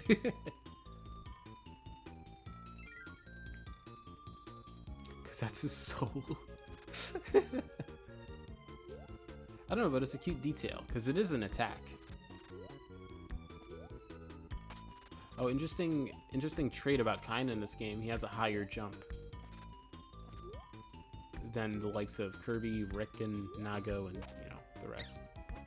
Ah.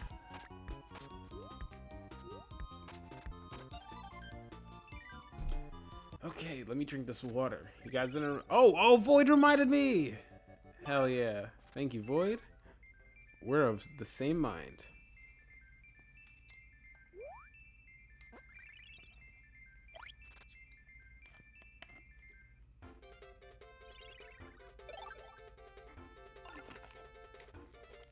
Whew. Kind might be the best animal friend after Koo. Ooh, you know what? Guys, rate the animal friends for me. Or, well, yeah, give me your ratings of the animal friends. I'm curious. Curious to see what you all have to say. Because do I have my own ranking? I kind of do, I think. Yeah, you know what? You guys give me yours first, and then I can make mine.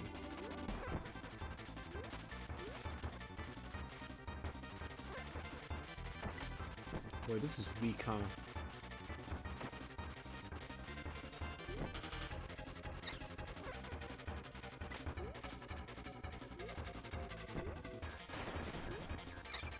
Ah! Okay, see, that's what I'm talking about with the invincibility frame thing. Look at this. I get hit here, and I immediately get hit again. It's like they looked at this game and was just like, man, we're having like an issue figuring out what the deal is with like hit frames and stuff, or invincibility frames and stuff. Man, we don't really know how to tweak them. And then like the director was just like, oh, I have an idea. Just give him more health. Just give him more health. That'll smooth over the issue. It did not. Okay, I'm just fucking around. Ooh.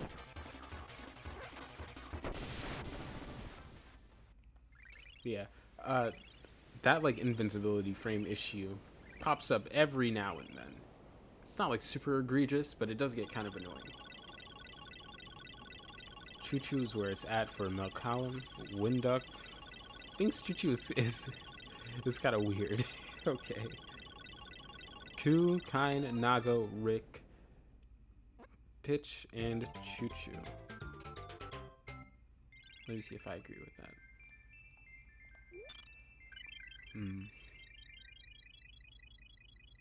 Rick is my favorite, definitely not because of the anime. He's such a funny character in the anime. Oh, you know what? I watched, I don't know if you guys know, but, if you guys know this person, but, I watched Shawcat's video on Kirby's Dreamland. No, I watched his video on, he made like a pizza delivery video, which honestly I think is, I'll talk about this later, but it was a fun video.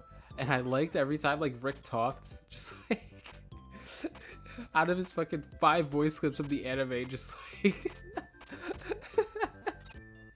his freaking accent is so goofy. I'm Rick, mate. He's a very funny character.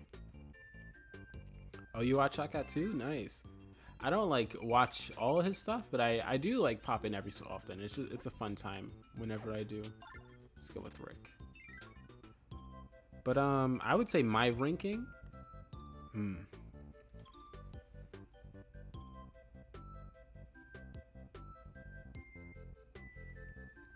Okay, Choo Choo and Pitch are definitely last, but I think Choo Choo. Oh, damn. Oh. Fuck, I gotta I gotta get through this level no hit. Okay, let's see if I can do it. I'll play extra careful. By extra careful, I mean kind of brash. Okay, no more rewinding. I'm gonna be careful this time. The fact that those arrows still have a hitbox on the ground is obscene. It's ridiculous. Yeah. I think Choo Choo, then Pitch, because I like Pitch a little bit better. Ah, wait, do I? No. Honestly, it's a toss-up, because they do have, like, 1 or 2 really good abilities. I really like, look at this. See how long it took the camera there to finally, like, pan in my favor? Oh! I'll just yeah. Yeah, it took like especially long because I kept attacking the enemies. but I only like suddenly attack the enemies because the camera didn't give me enough time to prepare for them. So it just like goes back and forth. It's like issues that just compound on each other. And again, easy fix. Ah! You guys didn't see that. That didn't happen. Finally, okay. What did Choo Choo do?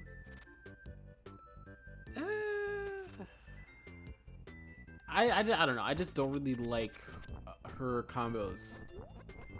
Just because it's more of the issues I mentioned.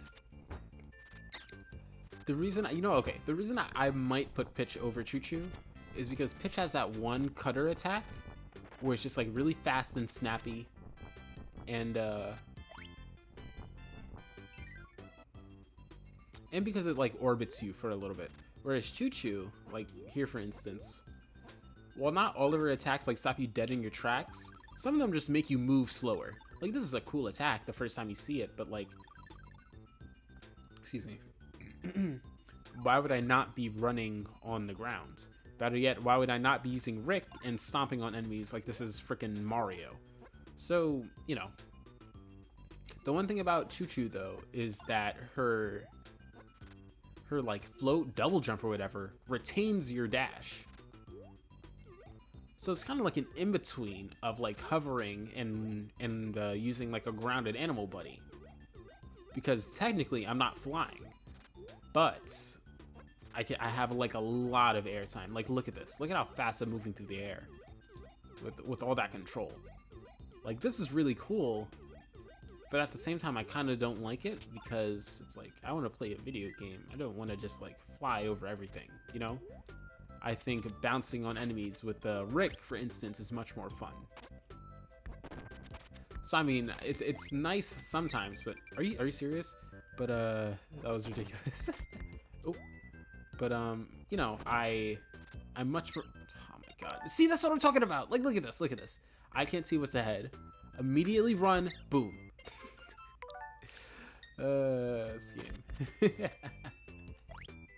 But yeah, I think Choo Choo is just okay. I do not care about that. But yeah, okay. I'll put Pitch over Choo Choo. Just because of the cutter attack. And the fire attack is nice too.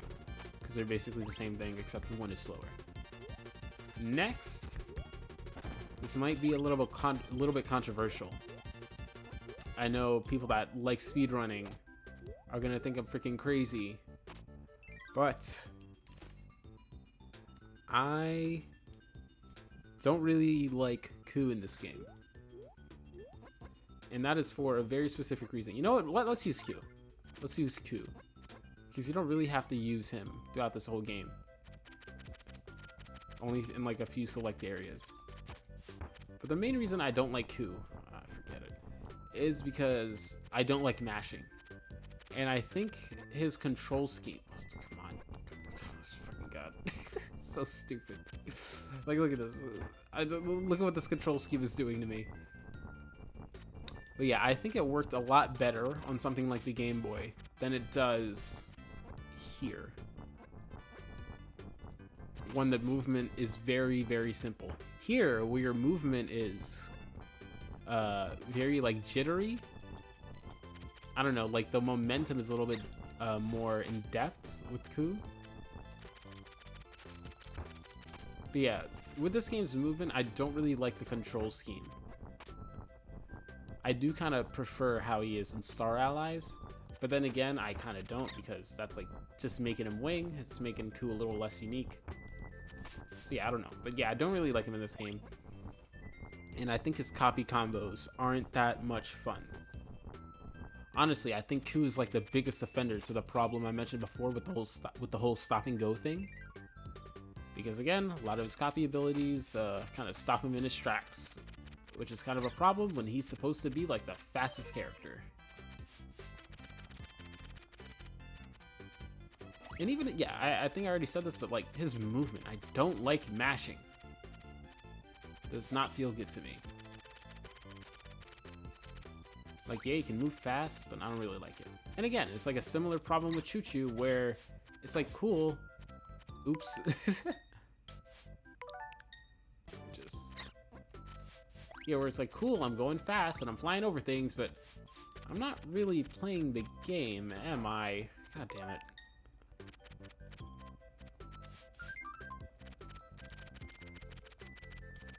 So yeah, Q's like third best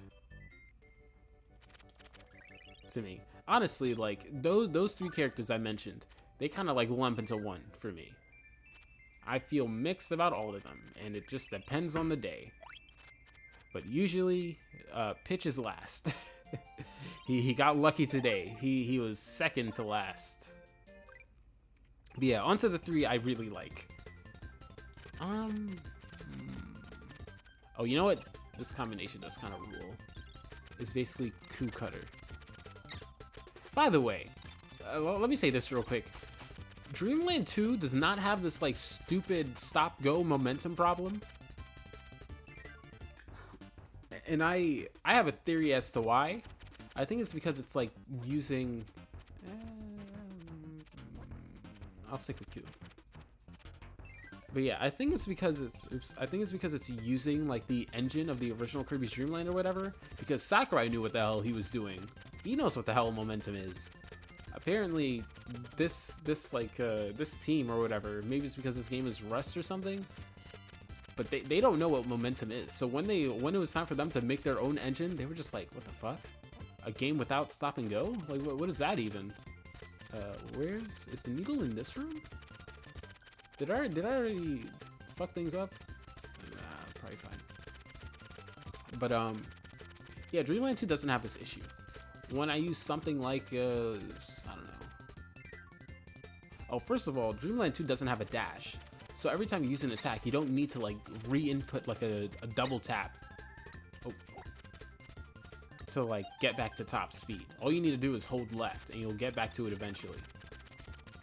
And because the game is generally, like, really, or much slower paced, it flows a lot better.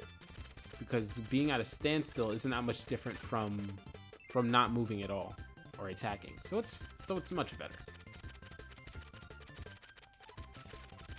Yeah, honestly, like on some days I like Dreamland 2 more than this game. But I do think this game beats it out a little bit because of variety. Oh, right, these guys.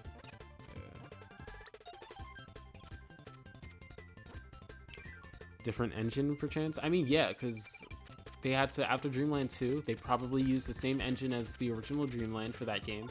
Then for this game, oh, right. I'll say it in a second. But yeah, for this game, they had to make their own engine. And this is what they ended up with. Gooey, come here. Gooey, spit. Okay. Gooey. There we go. You can, like, spawn Gooey and get your health back, even if you have, like, 1 HP left. Perfect needle. Oh, you can also swallow in the air in this game, by the way, by pressing A. Oops. Come back here. What was this thing again? Yeah, I guess it's just a different engine, and they didn't have enough time to replicate it.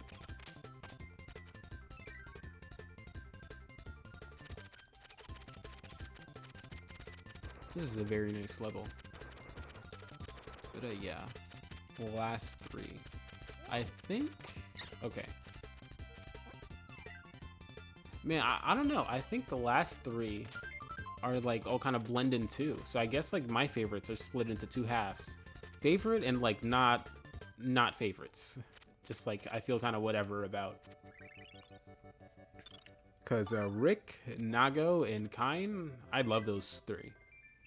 They all have the Mario stomp mechanic, which is just like an extra like. Let's try and get that maximum tomato. Perfect.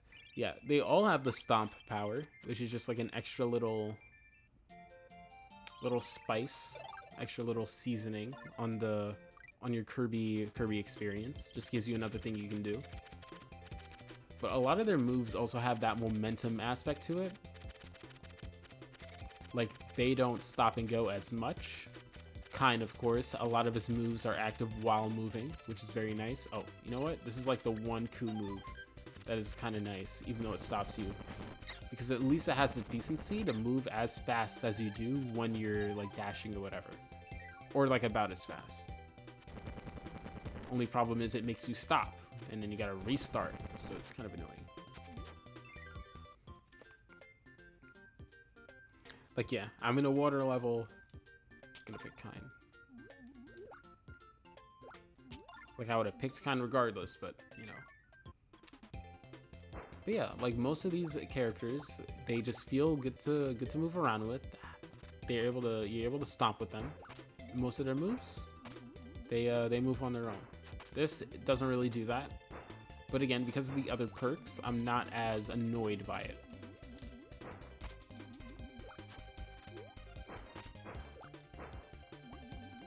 And I do like how these trail like fireballs. Man, this game really is like a... It is kind of like a Mario game, huh?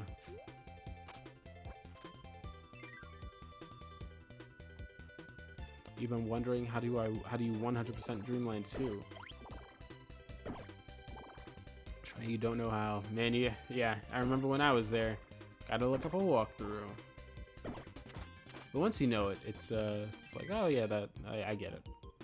Honestly, I get why some people say it's frustrating though. I don't mind it, because I like using the mechanics of the video game. 4 for all of them, right? 1, 2, 3, 4, yeah.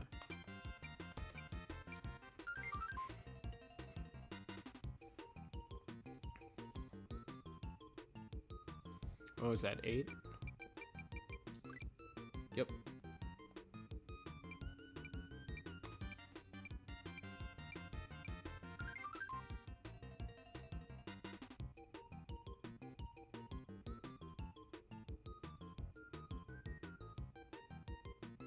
That was 5, right?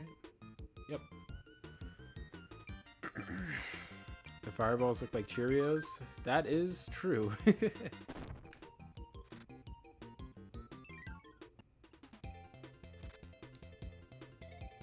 Boy, we are breezing through this game, huh?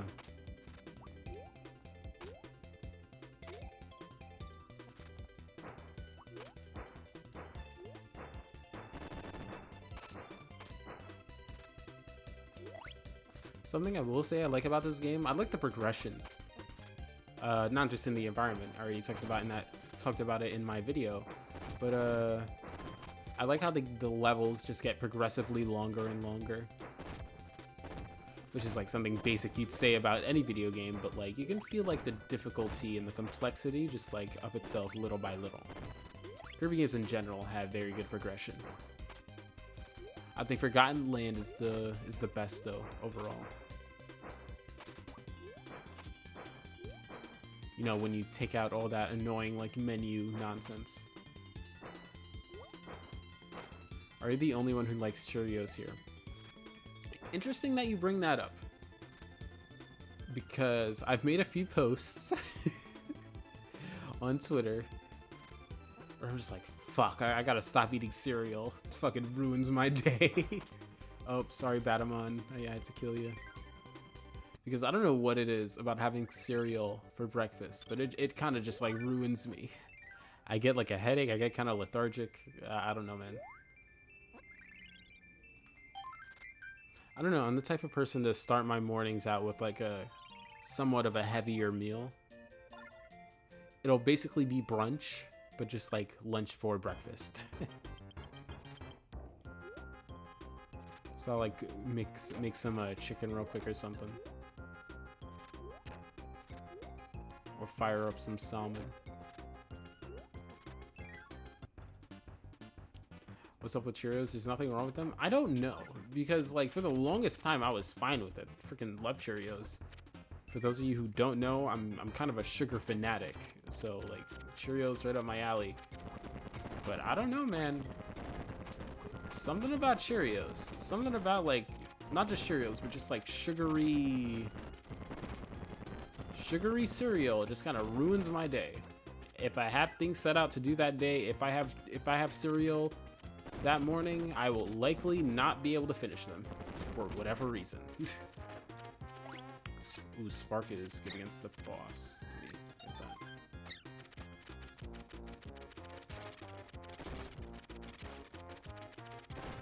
You guys remember earlier when I had Kine underwater and I used a stone and it like launched me forward with that hitbox?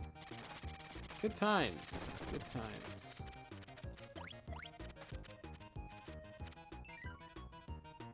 Aren't we all sugar fanatics? Yeah, I guess it's baked into our biology. So, there you go.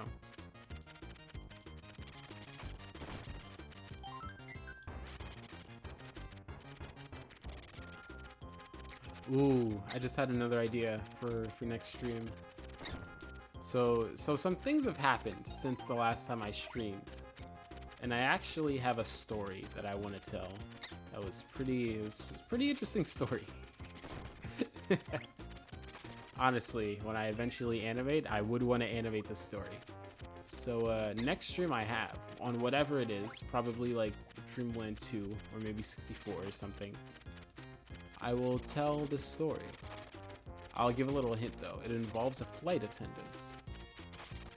I would do it now, but I kind of want there to be more people to hear this. It's a pretty wild story. Is there a way to like turn off your like friend notifications on Switch? Just hold this. You just gotta stop eventually. I don't even need Parasol, right? Yeah. But since the next room is upward, I'll take it anyway. Man, I really gotta commend them just for like the little effect, the little like particles on the clouds and stuff, because it makes it look like paper. Very, very cool detail.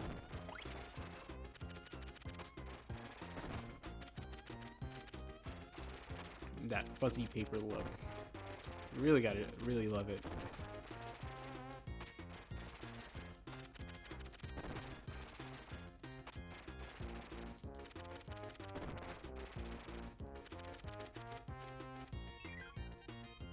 Yes, in system settings? Okay, I'll turn it off later.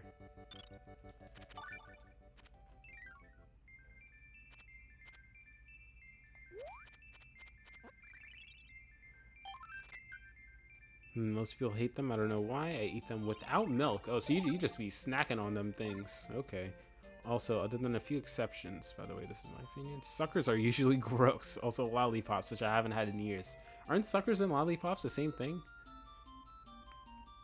Gotta go. It's like 12 a.m. in my region. Enjoy the stream, folks. Oh, nice to have you here, Mel. Good to have you. Do I own a Switch too? No, not yet. Mario Kart World seems really good. I've been watching a lot of people play it. Looks fun. Not especially interested in getting it right now.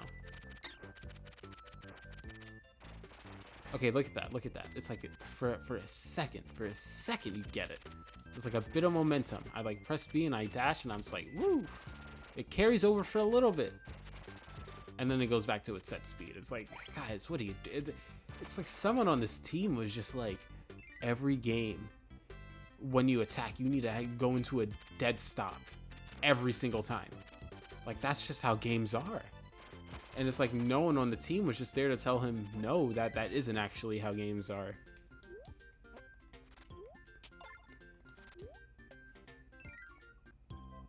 What an odd camera.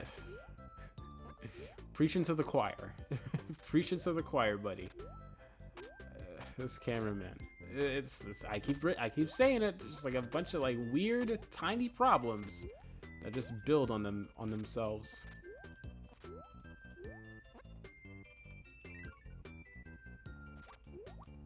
That just really don't do this game and this formula any favors.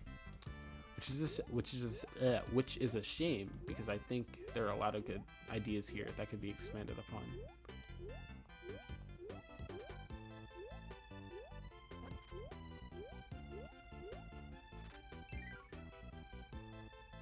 Mario 64 camera. Hey, at least Mario 64 camera has a decency of being in 3D. You know, so there's a lot more it's showing than this camera. At a certain point, like depending on how this camera feels, I literally can't see half the world.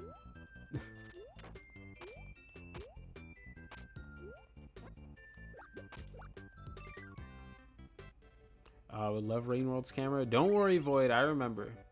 We're gonna get there eventually. When I'm able to stream more consistently, I'll play Rain World.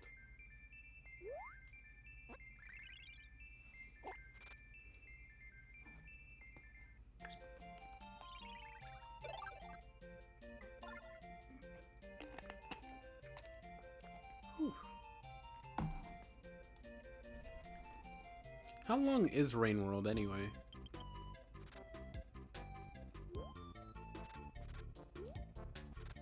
Oh, something people called me out for in my video is that I didn't really talk about sorry, these drawings here. Because it's kind of like a character detail, I didn't really mention it, but I do think it's cool.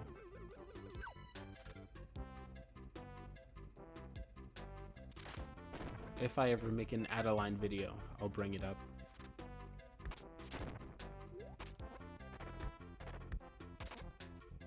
Ooh, I can talk about it now with the whole parasol thing.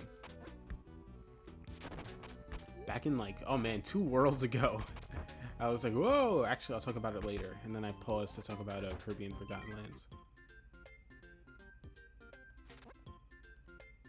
Yeah, you know what, let's do a level without Animal Buddies. How about that? And I can talk about this thing more. Okay. Yeah. It's this one, right? Wrong. Okay. It is the one right next to me.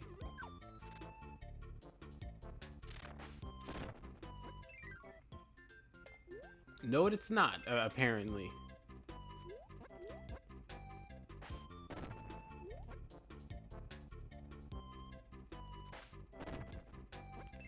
Two hours long, but very depending on many things. Okay, okay. So short game. It did look like an indie game, so I guess that makes sense. Ooh, okay, perfect. Here I can show it. Okay. You know what? Let me drop this real quick. So I mentioned before about how this game has like a bunch of stop-go issues. It has issues with momentum, and it's like a lot of people call this game slow, even though that specifically isn't what the problem is. It's the fact that it stops and it tells you to stop and go a lot. Like Kirby in this game generally moves pretty good. He moves pretty fast. He feels pretty good. But when he attacks, stop and go, like I mentioned. But for whatever reason, those problems disappear with Parasol, and I for the life of me, I could not tell you why. When I attack in the air, I retain my running. I don't know why. This is like the only copy ability that's like that. When I have like this little Parasol out. And also,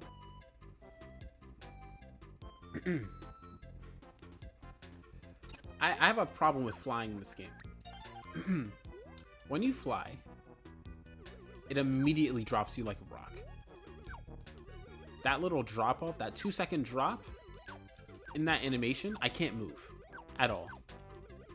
And that is a big no-no for Kirby. There needs to be like some semblance of momentum, some like normalcy to when you puff out, to let the player get their bearings. However, when you have this Parasol out and you fly, it carries your momentum. I couldn't tell you why. I could not tell you why. This is how the floating should work for the whole game, no matter what ability you have. But for whatever reason, it only works with Parasol. So it's like someone on the team like understood how these things are supposed to go, but I guess they didn't relay it to anyone else, which is very, very strange. Don't forget water. Thank you, Void, my hero.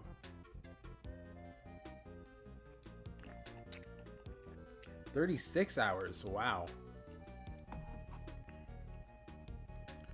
Yeah, I can tell you're a Rain World fan. Kirby's umbrella looks silly. Yeah, I can see it. I think it's because it looks really flat, especially in comparison to everything else. Oh, this Parasol move is really cool. because it basically turns into stone. Okay, if I remember, it's like this. Right.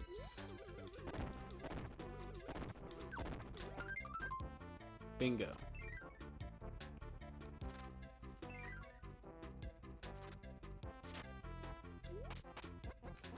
And it's weird. Like, a lot of these gripes I have, I don't hear a lot of people talking about. They just kind of equate it to Kirby goes slow. I don't like this game, and that's why. It's like, that's fair. But I don't know. I guess it's because when it comes to things I like really dig into them. Oh. Do I have... No, I don't. Yeah, it's fine. I want to keep Parasol. 2,000 hours in Rain World. Ooh, you are... You're like me and Kirby.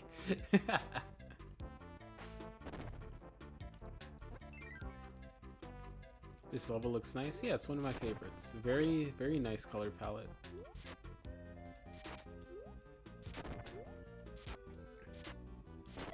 It's like night and day in comparison to that like alien alien spaceship level.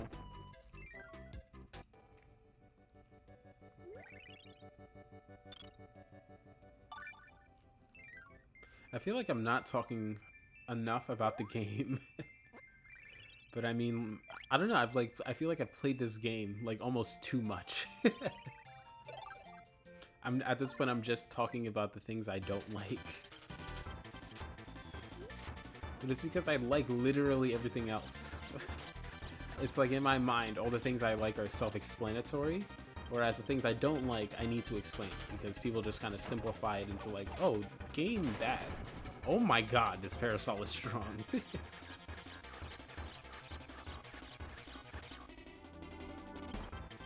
Only thing you actively dislike about Rain World is a new DLC, which you kind of hate? Interesting.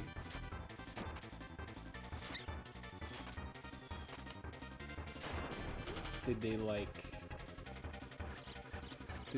Does it already mess with the established formula? Does it mess with the pre-existing game? Oh. Yeah, gotta be careful, because again, this is the only ability with momentum. I'm not used to it.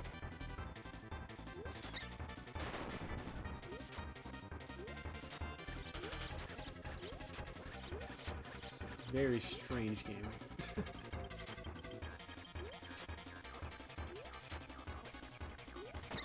Oh.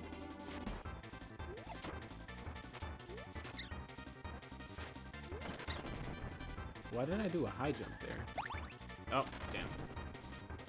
Actually, yeah, I want Parasol back.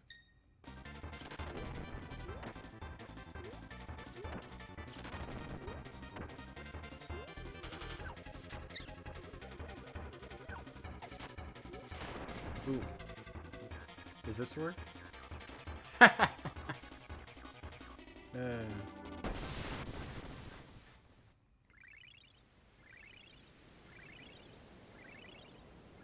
Man, that is a really... she is a really fun character, Adeline. I like how they took just the concept of Paint Roller, and it was just like, what if we just made this into like a more fun character instead of just some like random nobody?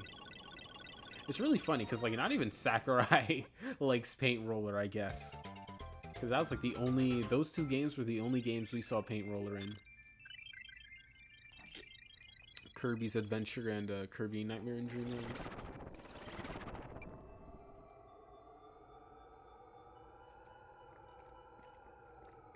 I really like this song because it's like we zoomed out, we're in the vacuum of space, but even like far out, we can still hear like that like simple pop star, that simple like motif. So it's like, oh, you know, even though we're far out in space, we can still feel like that warmth that a pop star has. Very cool detail. Very like cool song. It's two different messes with... Oh, I didn't really talk about the cutscenes in this game. I mean, again, I made that video to talk about cutscenes. I said what I had to say in that video. Actually, this cutscene is one of my favorites. Very goofy. Too many messes with devs just didn't add something to make one so special.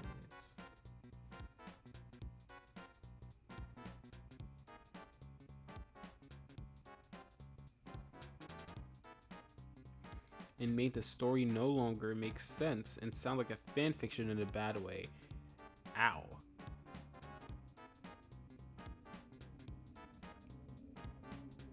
Yeah, that's... I'm sorry to hear that.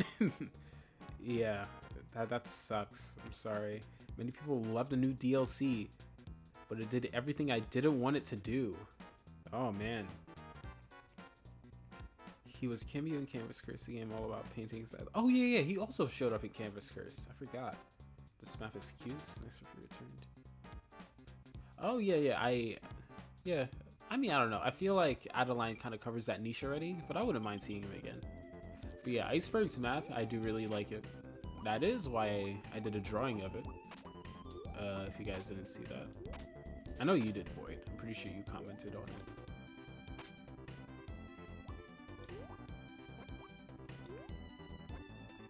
Yeah, I like how you can use this kind of like a parasol dash attack. Just like fly through the air. Very cool.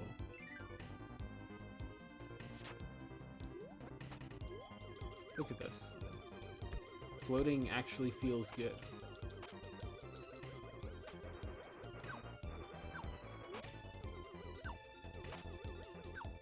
This is like how floating is supposed to work.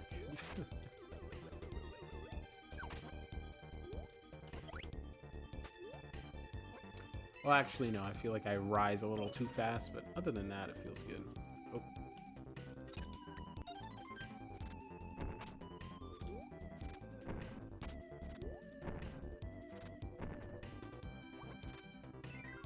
Burning 2, like if you notice in all the other games, like even like Dreamland 2, Kirby's Adventure, Kirby 64, it like rockets you forward a little bit. Or like even after like the flame like cools off, you still go forward a little bit.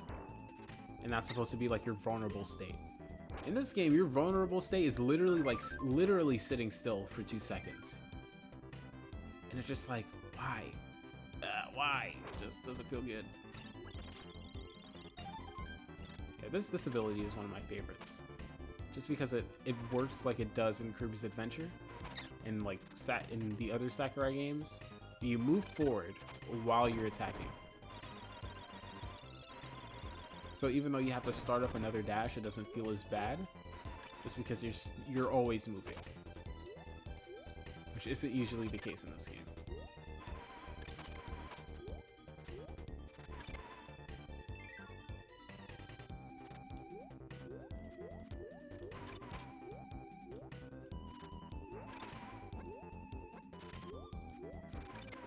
Yeah, you know what? Okay. Let me say something I really like about this game. I like the various hazards they put in. Because if you notice in games like Kirby's Adventure and Kirby Superstar, they don't really play around with the idea of, they don't really play around with the environment, I'd say. They play around with like video game mechanics, you know, it's like, oh, or like the normal mechanics, like, oh, you know, your coffee abilities. You hit the bomb block to make the other blocks like disappear and stuff. You cut this wire and the thing will fall down. You light the fuse in the cannon and it'll explode. Stuff like that. But this game, I feel like it's playing a little bit more with level design. It's like, oh, you know, you're like standing on these platforms. They push you back. And I think in the next room too, there's something interesting. Yeah, like look at this. They have like an avalanche and it's slowly taking up more and more of the screen. This kind of stuff, it's really cool. Because it's like playing a little bit more with the idea of Kirby as a platformer.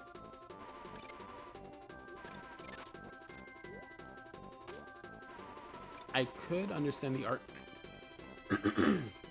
Ooh, sorry about that. I could understand the argument where someone's like, oh, it feels too much like a normal platformer. It feels too much like Mario.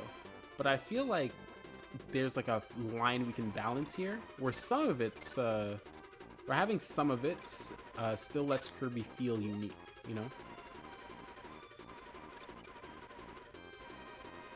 Having some of it like shakes up the gameplay while still keeping Kirby unique. You like the sky? Yeah, this is my favorite. That was my favorite background in the game right there. And honestly, like I said it in my video too, it just it felt relatable.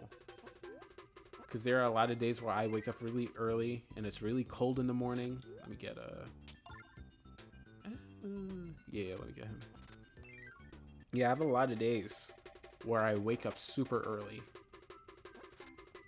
Like I'm not as busy nowadays, but like I don't know, like just last month, every day I would wake up at 5 in the morning, and it would be dark out, and then as I would like progress later throughout the day, like at 6 or 7, the sky would kind of have that kind of color to it. It's like, oh, it's cold, but like, you know, keep at it, keep going, Star Warper. Keep going on about your day, and it'll warm up eventually. I don't know how to. I describe it better in my video. Yeah, I don't know. It feels nostalgic. Fuck.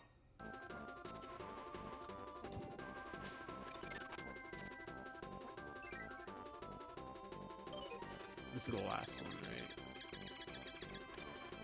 Oh, hang on.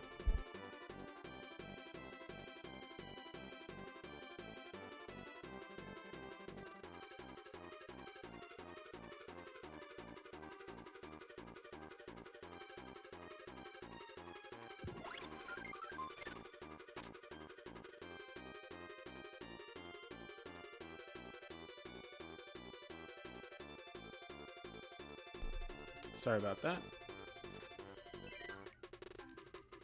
Keep forgetting Metroid is in this game. Yeah, I have to wonder how that happened. I wonder if the people that make Metroid know about this, at least nowadays, if they still remember this.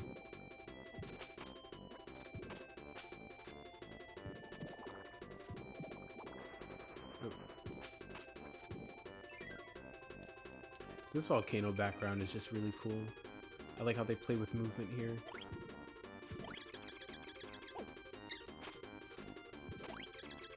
Man, I'm like touching on I'm touching on like a bunch of stuff I already talked about in my video. But I mean, what I said there is true. The movement here is like really, really cool. Just because, especially in other Kirby games around this time, they didn't play with movement as much in the environment. So it's nice to see that in this game. Yeah, like this guy, the colors here are so nice.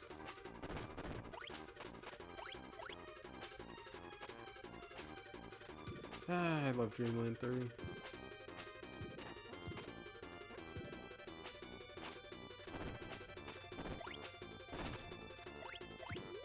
Ah, no. Ooh, okay, I thought I died. I like held my breath for a moment. Don't forget water. Thank you, Void.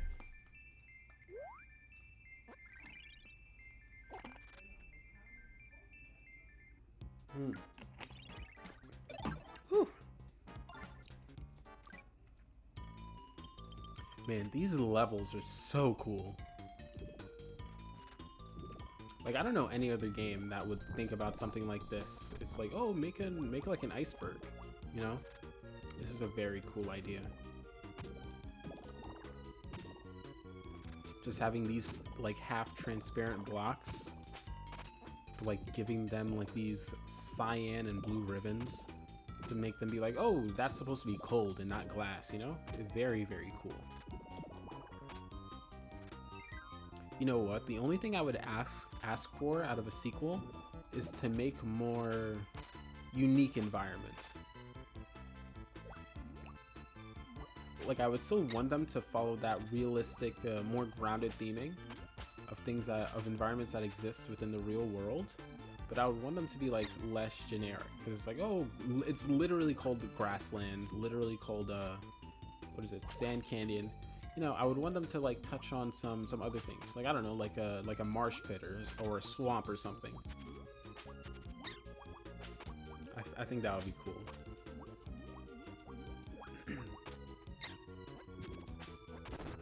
Honestly, though, if they did, they might end up doing Grassland again. If they did a Dreamland 4, just because I mean, Dreamland 2 did it, Dreamland 3 did it. It would just make sense for the next game to do it too. Kirby ice levels always look nice. True. White wafers, one of my favorite Kirby environments. Oh wait, this is like one of the hardest.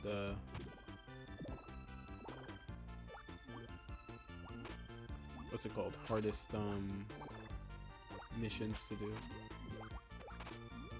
I'm kind of really bad at this one. This is the hardest Chef Kawasaki challenge I've ever done. Really want another jungle level.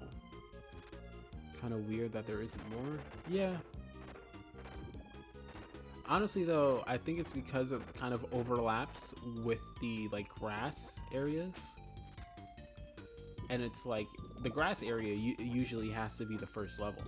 So it's just like, well, if we're doing a grass area, then we won't do a jungle area most of the time.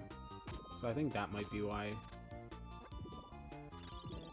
But I feel like the ideas are distinct enough for them to try doing the jungle aesthetic more frequently.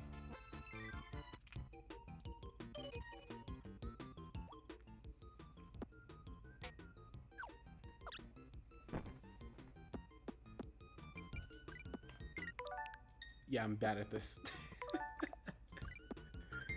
We are definitely using rewind for this.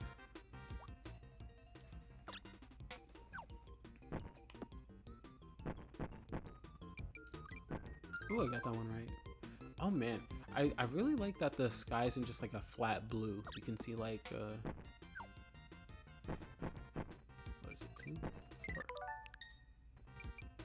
You can see that the blue is kind of in patches up there, and it kind of simulates clouds, like very like faded clouds. Very like small detail you're not gonna notice immediately. Of course, it's not like here because it's hard to see because of the background. But in that clearing, it was easier to see. Oh, fun detail about this game. If you go into the water while dashing and you jump out, you retain your dash in the air. Here, let me attack and show you like my movement without dashing so you can see. Yeah, like look at this, much slower. A very weird quirk, but it's really cool. Ah!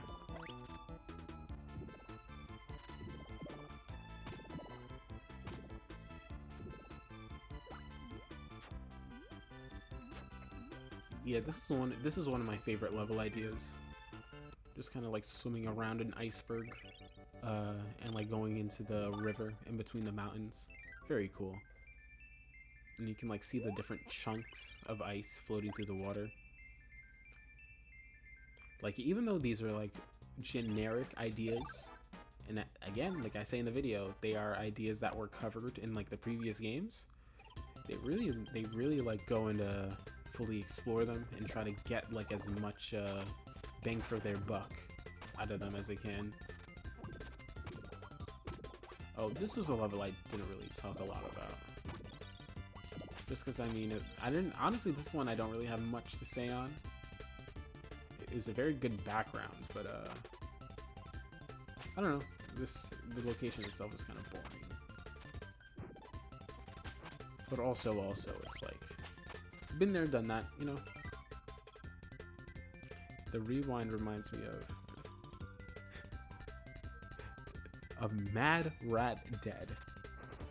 Those are those are like the most confusing words you could have told me. I have no idea what they mean.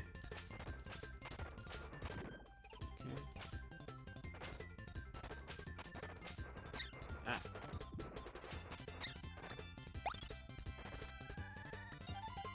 Okay, for this I need is it Koo or Choo Choo? I think it's Koo. Yeah, it's Koo. Oh my god. Okay, wait, no. I did this one time where I sped ran this. Yeah, there we go. You can just get past all that waiting. me see if I can do it here too. Nope, okay.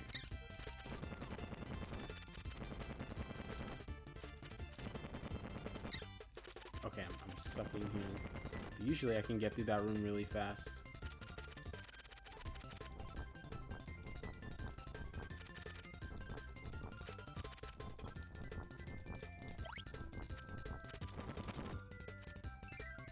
Mad Rat Dead is a rhythm game with rewind stuff in it. Interesting. So is it kind of like the new Mario Kart then, where you can like practice your runs and then go back to do like a full run without like using the rewind function in it? Because that's pretty cool. Especially if you want to get like a particular part of the song down.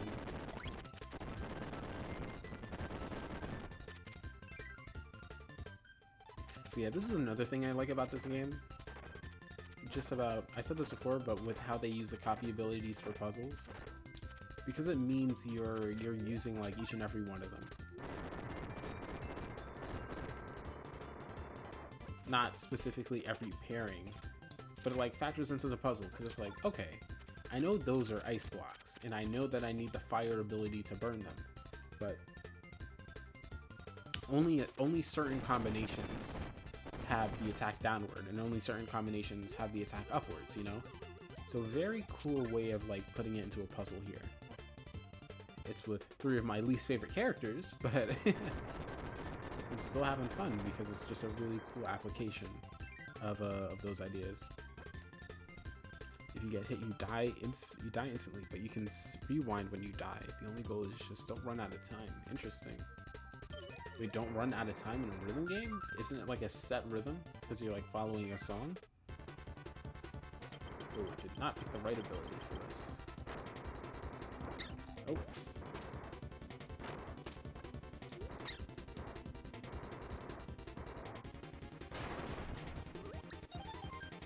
Don't really need this because I already got the thing, but whatever. You know what? Let me just excuse me, fellas.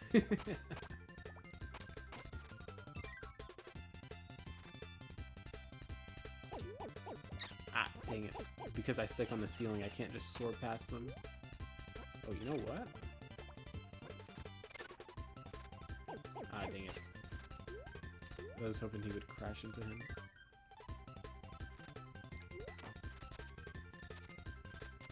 Wait, what? That is so weird.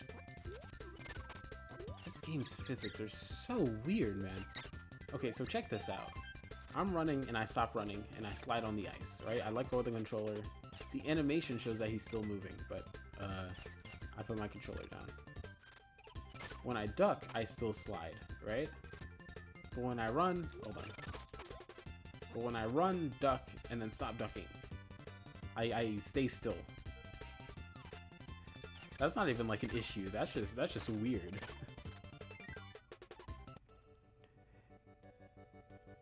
Oh, hello,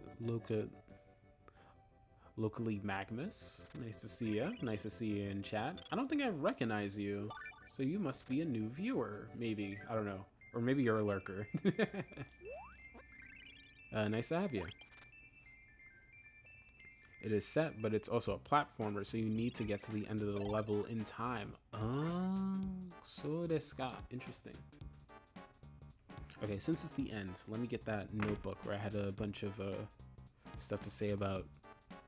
You know what, no, I'll just save it for next stream, where I talk about Kirby Air Riders. I'll leave that for later.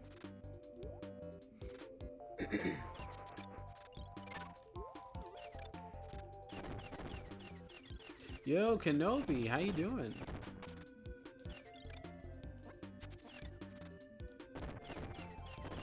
I've been seeing your art. Doing good, man. Doing good. It's always nice to see you bless my timeline. Just wrapping up through the last of Kirby's Dreamland 3. Wait, wait. No, I need Nago for this before I forget.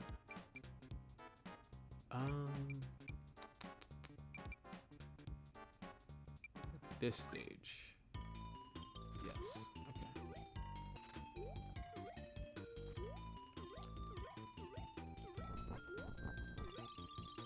Hold on.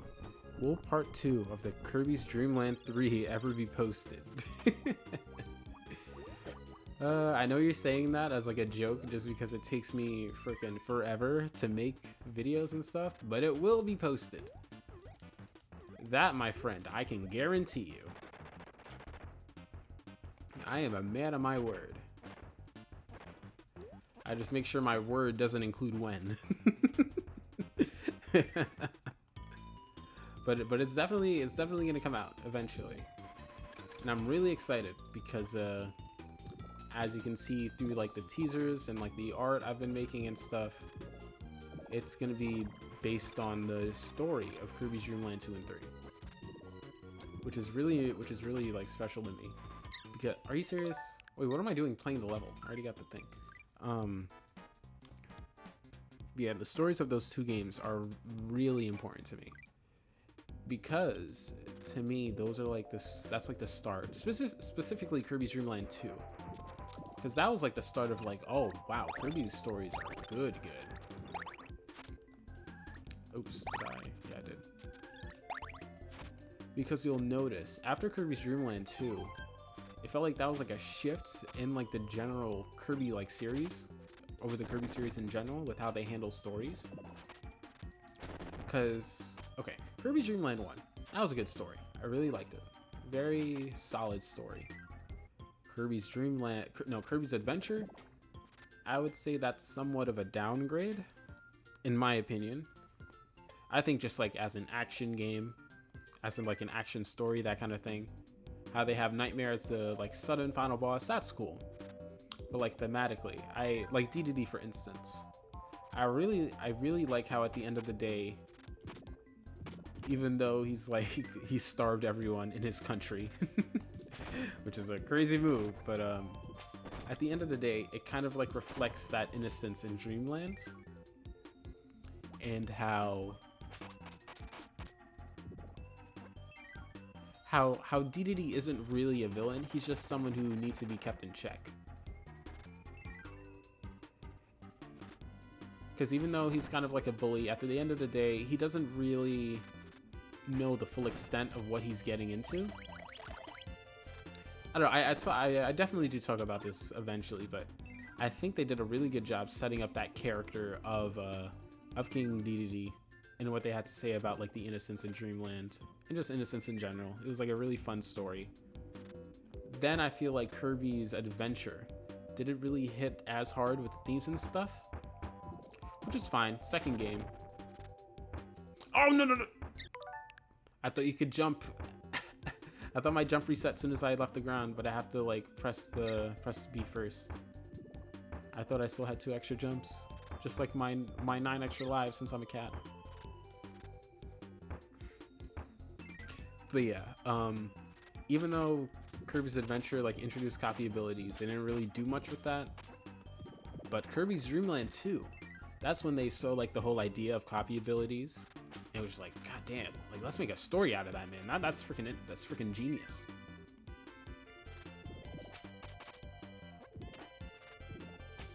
And they like took those themes of like the copy ability has.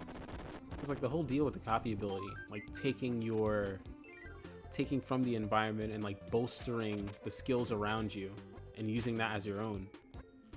When you give that to a character like Kirby, it's kind of like he's taking what makes Dreamland unique, what's making the world around him unique, and then using that uniqueness to then preserve the world itself. I'm saying it kind of in a weird way. But it's definitely going to be ironed out in the video and make more sense. But yeah, they took that idea and then applied it to Kirby's character, and then used that to make the symbolism behind something like the Rainbow Sword, because that's all about connecting people together. So it's like you use the copy abilities to get the rainbow drops, to get something that connects people together.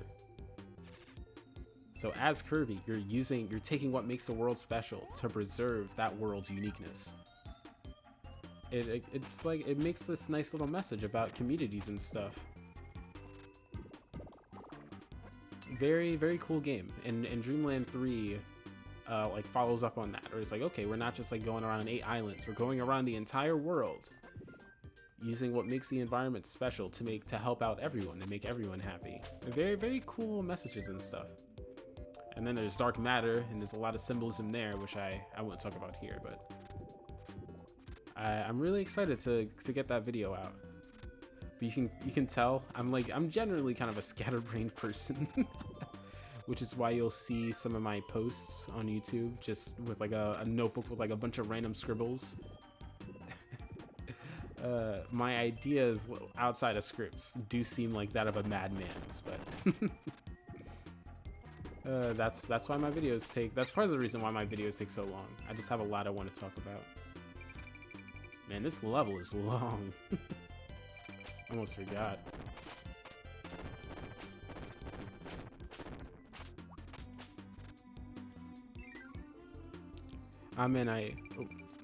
Oh, I know what happens here. Yeah, these fuckers got me a different time. Wait, that's how their body looks? Come out again? I actually like their design. Now that I like saw their body, kind of want to draw them.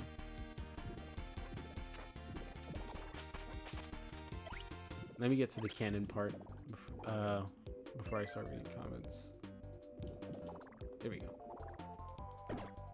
Mistook one of your previous community notes where I thought you said that Kirby Dreamland 3 video would release soon, but could have posted due to some issue. No. That was me trying to stream, my friend. I tried to stream a few days ago, and it just was not fucking working, man. It was not working. But actually I can talk about that. I'll talk about that in a sec, but let me get to the other comment. Water, Void, you are my hero. You are my hero.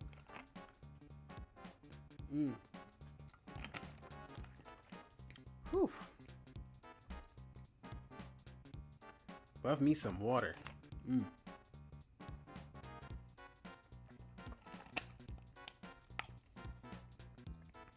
While the famine was bad, it lasted a day. Well, yeah, because someone intervened. And wasn't really starving people on purpose. He was just really hungry, and since he thinks he can do what he wants, he just takes everything. LOL. I mean, yeah, because again, yeah, that's his innocence. All he's doing is thinking of himself. He's just like, he's literally not seeing the bigger picture and not seeing how it can hurt other people.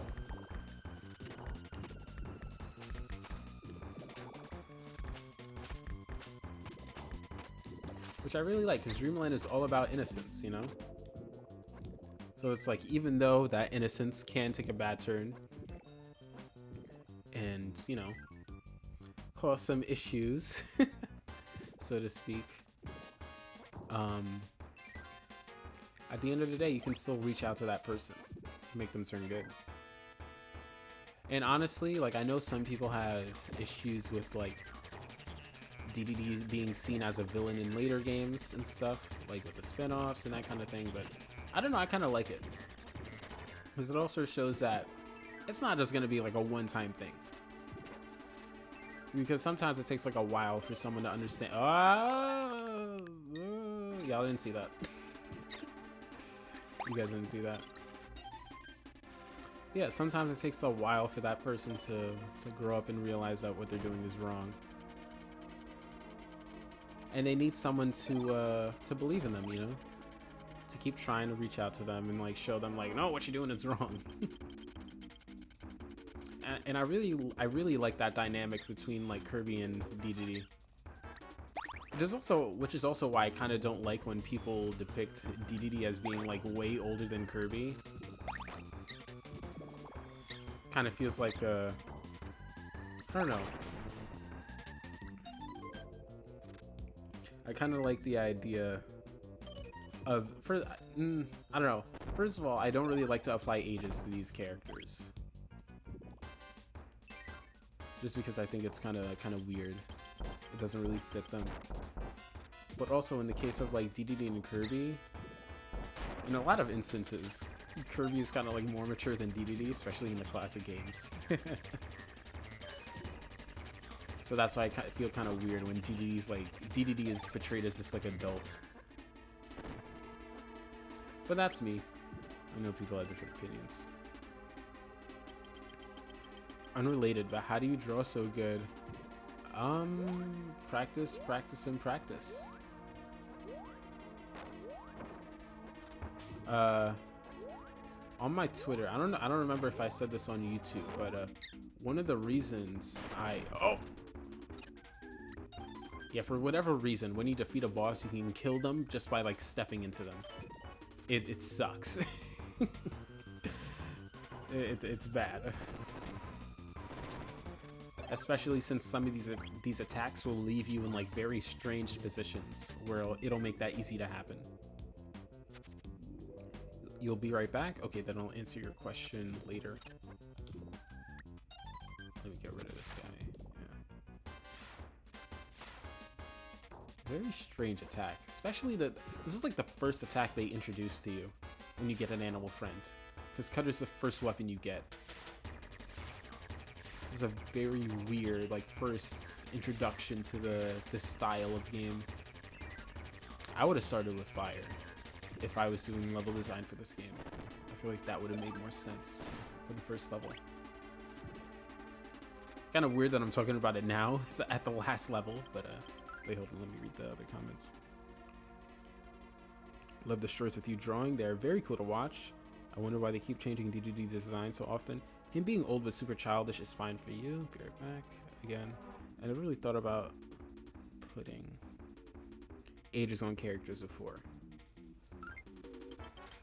Well, when I say ages, I mainly just mean like, oh, so-and-so is an adult, so-and-so is a kid. I try not to think about it in that context.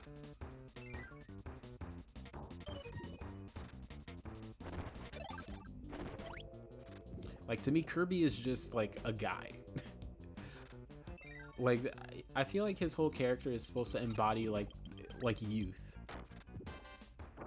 Like, yeah, he plays around and stuff, but like he plays around, lazes around all day, stuff like that. But that's not the only thing I feel like youth embodies. You know, like he also has a house. He owns a house. He like, you see instances where he's looking after like characters that are supposed to be depicted as babies, like Dino Chicks and stuff. So it's like sometimes I feel like he depicts qualities of like sometimes like a young toddler. Sometimes he feels like he's depicting character traits of like a young adult. But it's, as long as he like displays young character traits, it feels like you can have him kind of doing like whatever. So I try not to put ages on him. I feel like that was a bad explanation for that. But I digress. Let me see if this does more damage. No, it doesn't, because I can only get 2 hits in. But this, yeah. He moves so weird. Nice.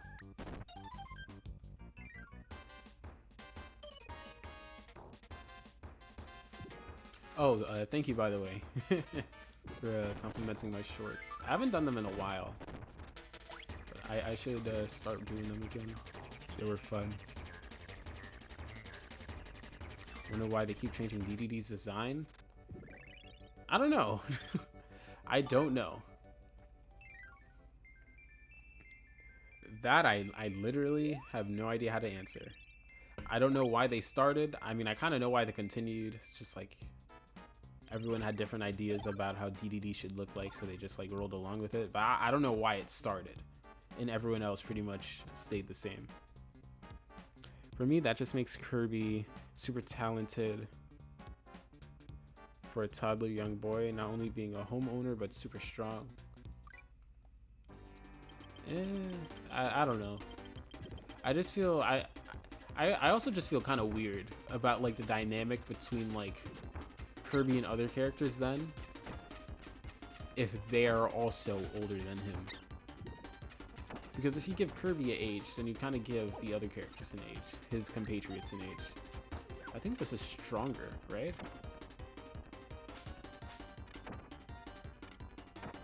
Nice.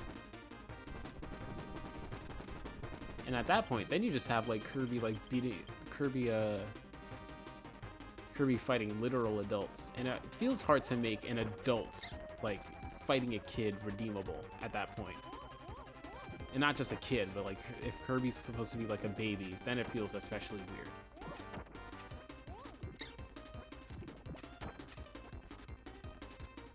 Especially if the character is supposed to be likable, like DDD is.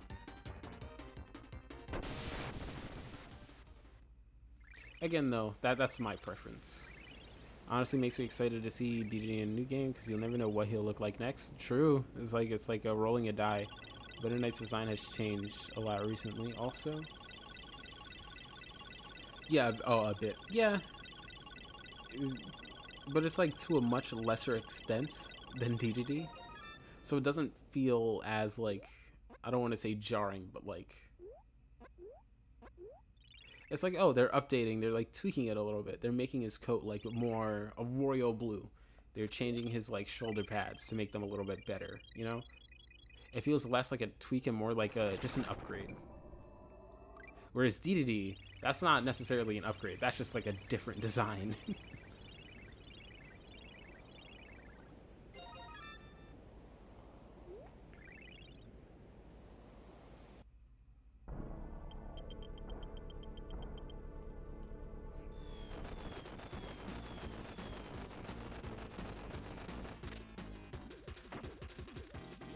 DDD shapeshifts at random. Do you think? Oh, they don't refill your health? It's crazy. Oh. Yeah, just like before every game, he's just like, oh, hang on. Gotta change my look. Gotta transform. Ah. Does this destroy it? I remember the hitbox on this being weird. If I die at 0, do I have to fight this guy again? Okay.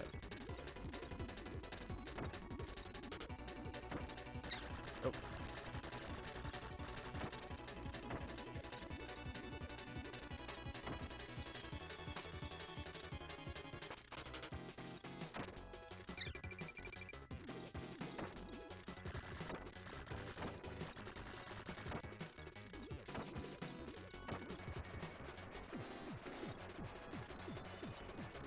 I feel bad for whoever had 1 hit point here and thought that was the final boss. They were like, yay, we did it. Oh no, you know?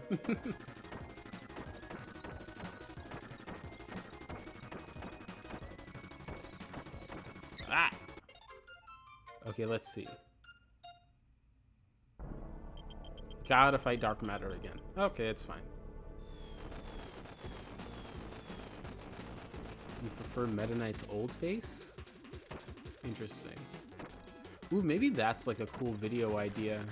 I mean, it's probably already been done, with like different videos focusing on like the different character designs of Kirby characters.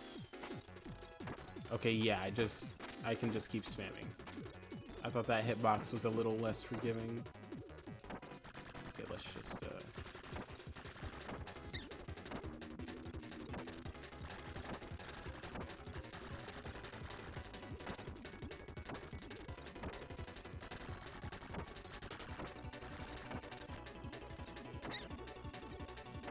boom. All right.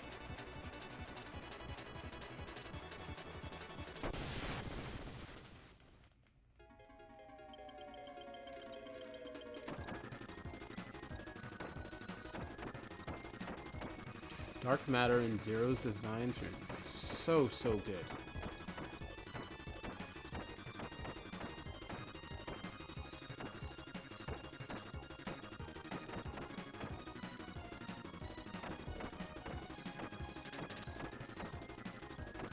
And I like how it follows this, I said before, this game has a lot of like simple enemies designs as opposed to the more complex ones in Superstar and like Nightmare and Kirby's Adventure. So it's nice to see them take this like simple character design idea and put it on the villains. Like DDD is simple, but this is super simple.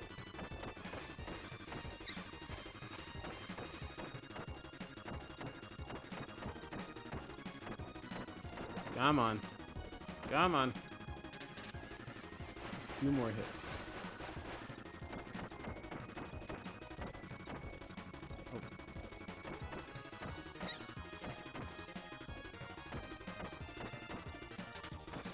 Boom. All right.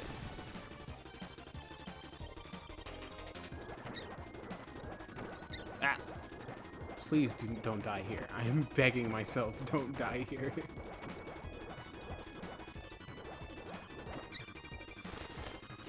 Okay, thank goodness. It'd be crazy if he could still hit you like that. I need a beanbag chair of 0. Yeah, that is so true. He would be really comfy. They should make that merch. I've been drawing Dark Matter Blade a lot recently. I've been in that phase. I was in that phase like last year. That is such a Dark Matter Blade is such a good design.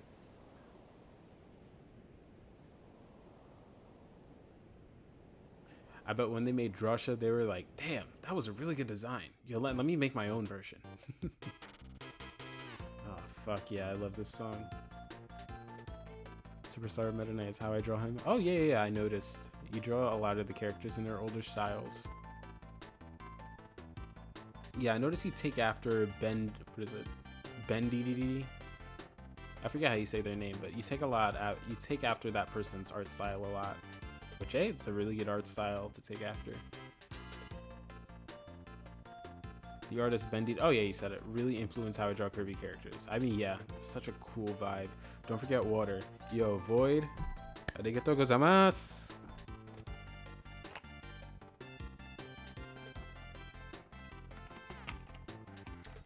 Thank you kindly. Oh, thank you for the reminder. Cool detail is that 002 and Void have similar death animations. That is true.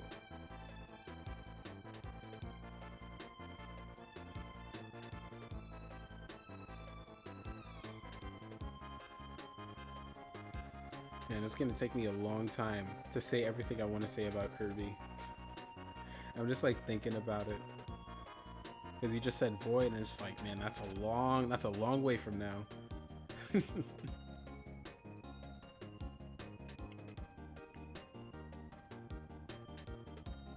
I really want to talk about Forgotten Land's story. That's something that's piqued my interest.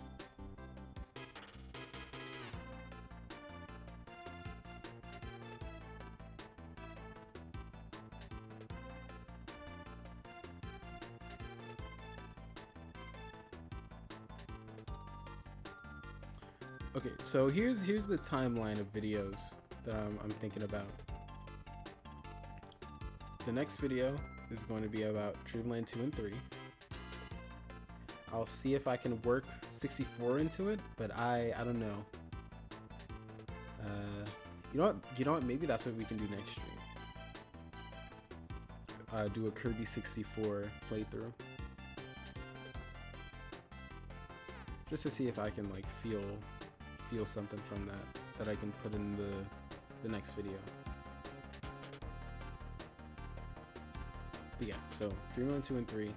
Then you guys might remember, like a few months ago, I was going on and on about a Kirby like music analysis video. I originally planned for that to be first. I did this video thinking it's like, oh, this won't take that long.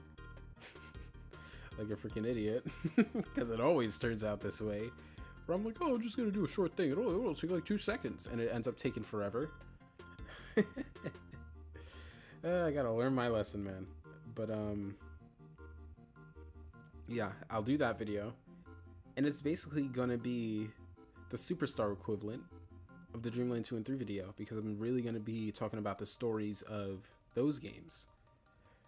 But I'm also going to be really talking about the music at the same time. Knock 2 birds out with 1 stone. And then after that, I'm debating on whether I do a Magalore video or an Elfilin video. You know what? The Elfilin video might take less time. I might do that one. And honestly, by the time all this is said and done, by the time those two other videos are out, the Forgotten Land port on the Switch 2 might be out. So honestly, the Forgotten Land video being first might not be a bad idea. You know what? Yeah. Okay. That's what I'll do. Oh, no, wait, not this mode. Let's do... Super Boss Rush.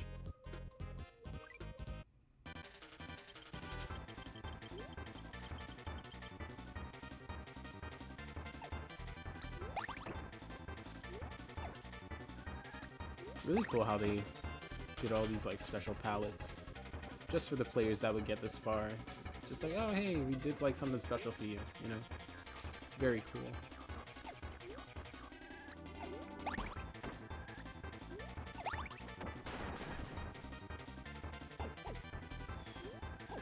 I like how the fruits are rotten.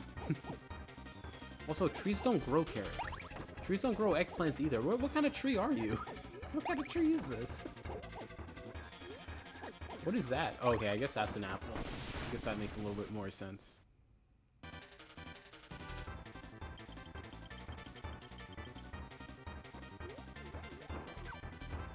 This environment is just taken from another level, though. So it's kind of boring.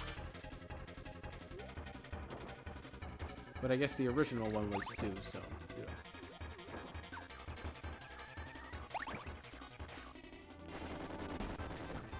Why doesn't Kirby just walk around wispy? Is he stupid?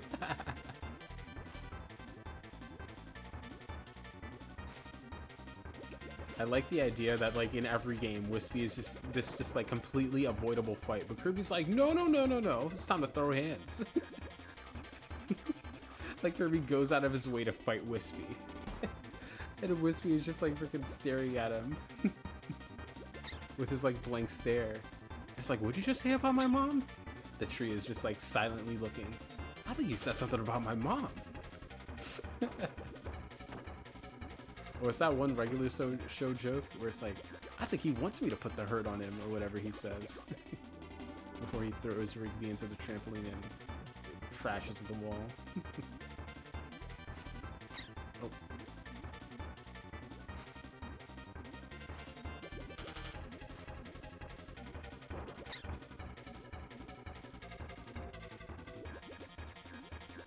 Thank you. Oh, man.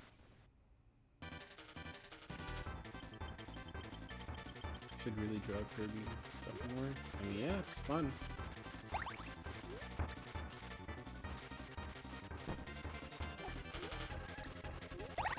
Boom.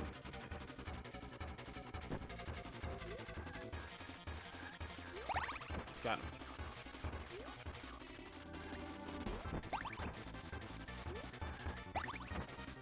Nice.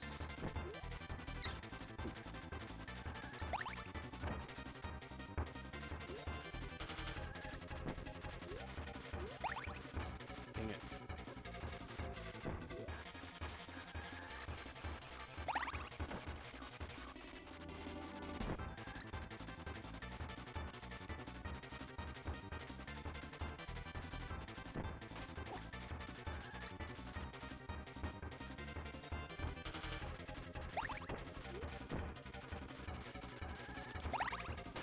Nice, got him.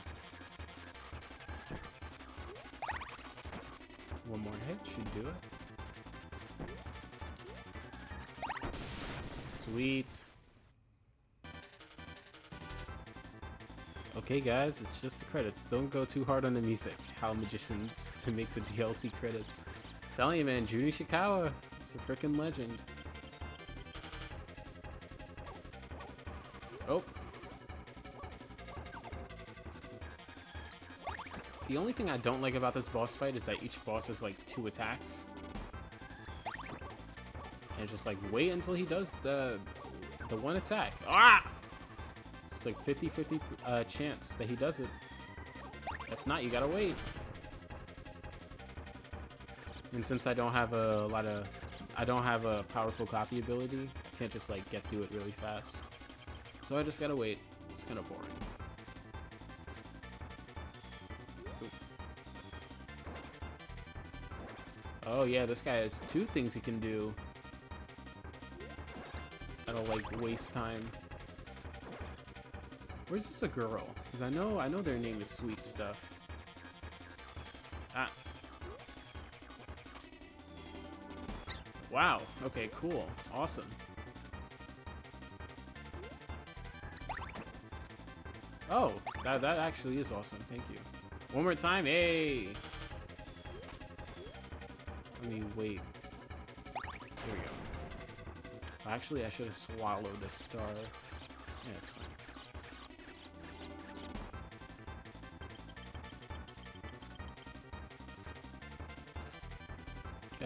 Come on, you know you want to.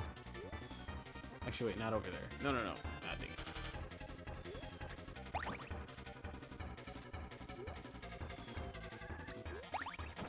Yeah, another one. Oh, never mind. Do it. Come on. Ah! I might die here.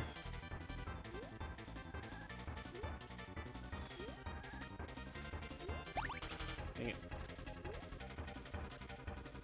Do it. Come on.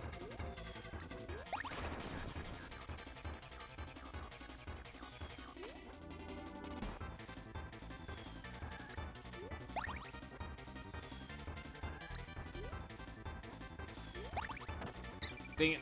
Yeah, I'm gonna die. Should I run through this again? If I die? Yeah, I will.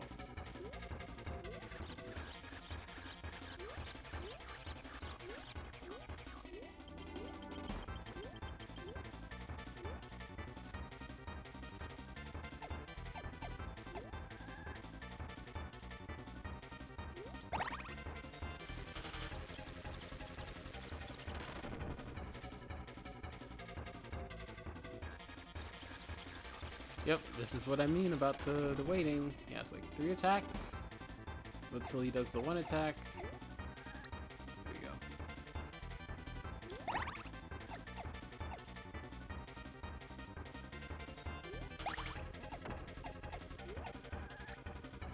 Hey man, keep it coming.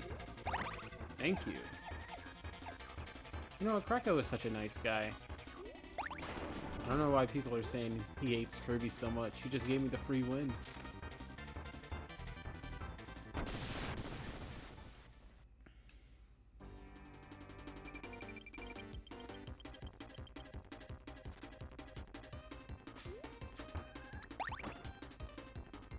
Oh. Alright, let's get out of here.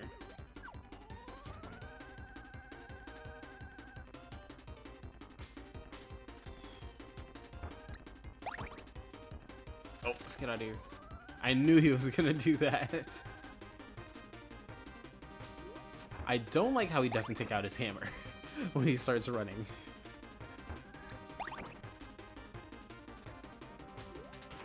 But I guess what else is he gonna do? Because he doesn't have this head slide attack. Why would he? Oh my god, that was so scary. Just stared me down. Oh.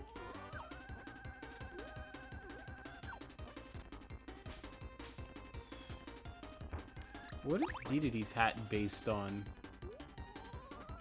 Is that like a Santa thing? Like, what is... I don't know. Dude, stop. What is he doing? He's just staring into it.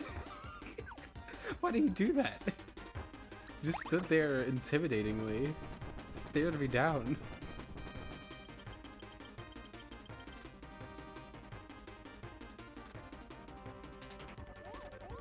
Okay. If I can do this part without dying, that'd be nice. Okay, come on, please. Oh my god. If I stand here, thank you. Okay, come down again, why don't you?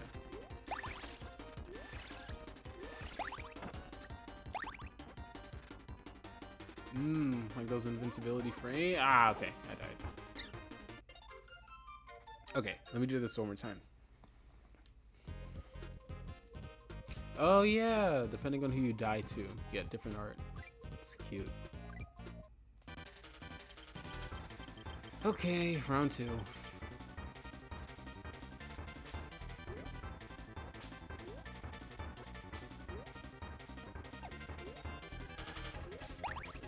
Nope. Nope, nope, nope, nope, nope, nope. Let's just start. Nope. Oh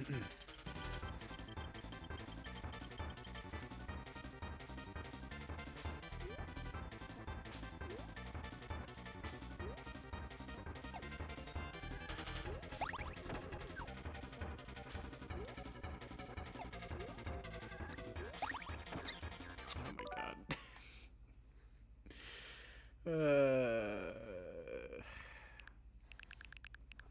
Back to the start. Okay, this is the last one. This is the one I do. Go. Go. Go.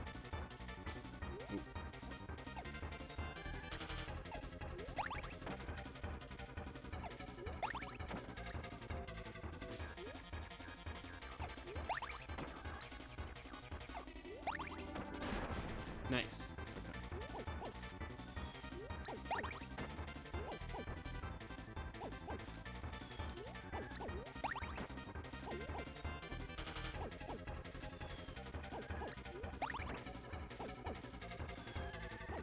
Nice. Okay.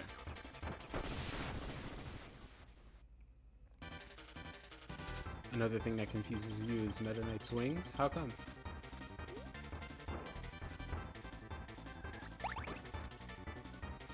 Yep.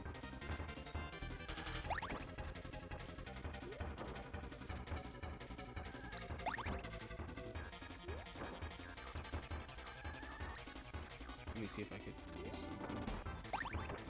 Nice. Okay. I have extra ammo. Just gonna... Yeah, do it. Yes!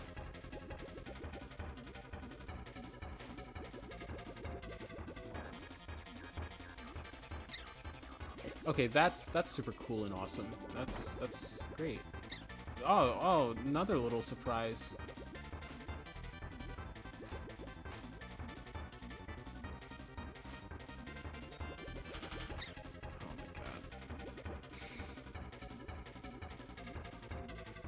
Cool idea.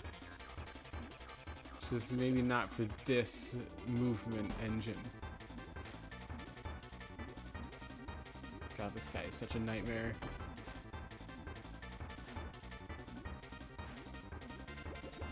Ooh, ooh, ooh. Yeah, there we go.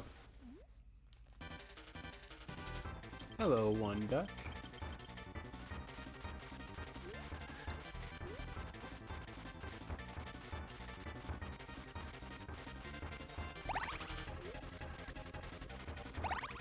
I missed it.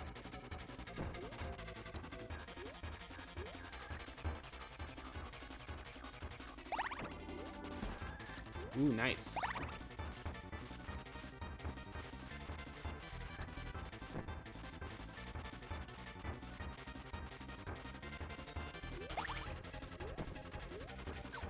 Oh! That stupid hover thing almost screwed me over. Dang it.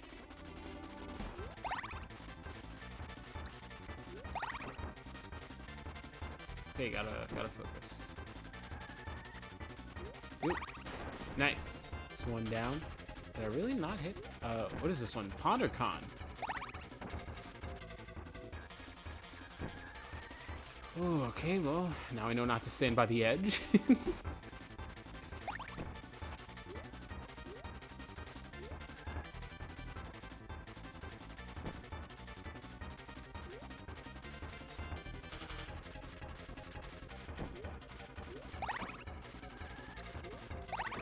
Ooh, nice. Twofer. Oh my god. Okay, cool.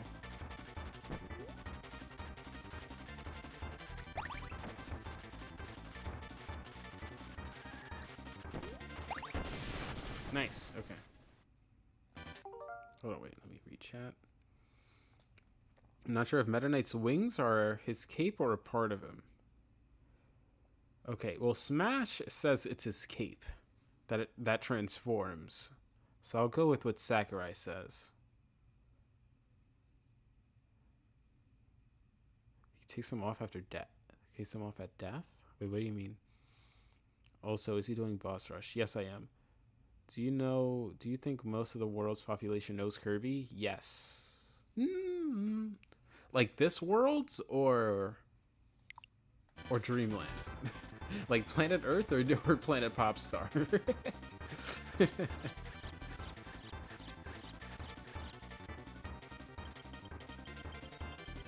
Because Planet Earth, I'd say, I don't know, like a good amount? I don't know. This asshole. I gotta watch out for him. Honestly, I'll just like float in the air until he spawns the ice. Okay, nice. Planet Earth? Okay. I'd say a decent amount. Maybe not everyone. I feel like people have their own matters to be concerned about that aren't like video game characters, but yeah.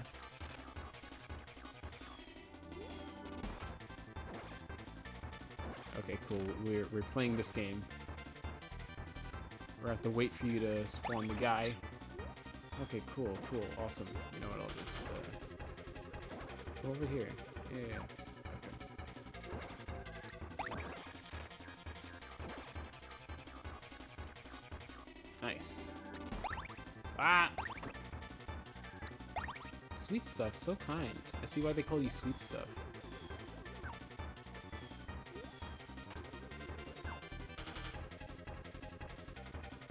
Thank you.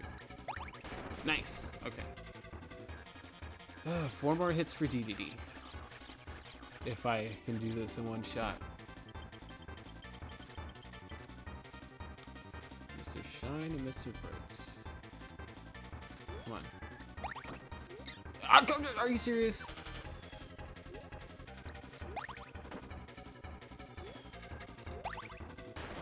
Nice.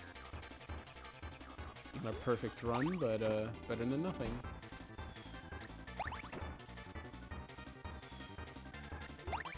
Sweet. Okay. Hopefully Krako's nice to me, like last time.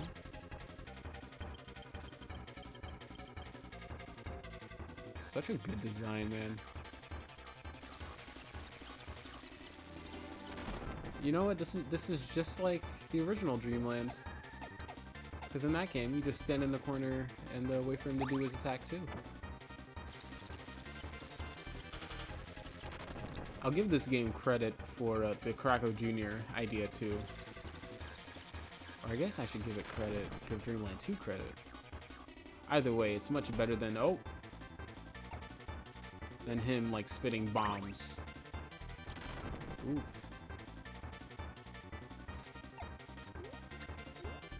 I feel like this is much more. This fits his character design more. Because what about this cloud makes you think, oh, he's gonna spit bombs, you know, and specifically bombs. If it's Kirby Triple Deluxe makes it better though, where it just seems like he has a bunch of junk stored up in there, which feels like it makes more sense than specifically bombs. Nice. Nice. Yes. Is it just me or is Krako piss easy? Oh.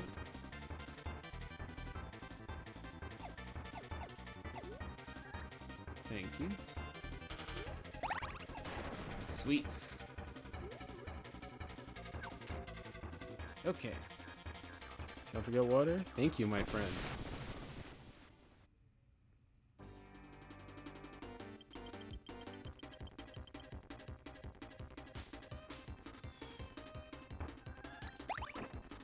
Ah, get out of here. Do not stand close to DDD. Look at him. He's such an asshole. He's such an asshole.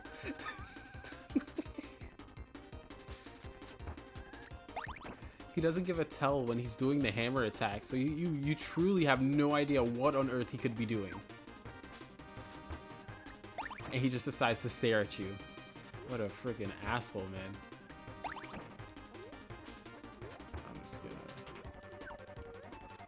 Stop! Oh my god.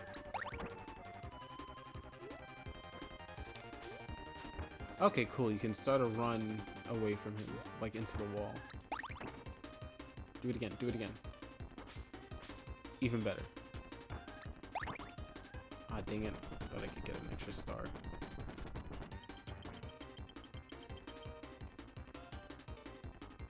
Alright, don't do the stupid teeth attack. Alright, alright. Honestly, the strat is to stay under him. Yeah.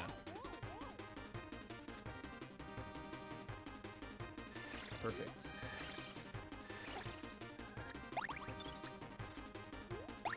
Ah, come on. This is gonna take forever.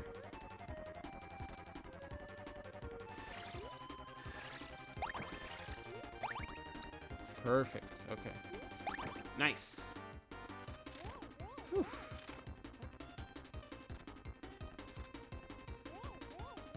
Oh, let me ask, which version do you guys prefer? King DDD's theme in this game or King DDD's theme in Kirby Superstar? I like the sound in this game better, even though it's just slightly tweaked. Come on! Ah, I missed it.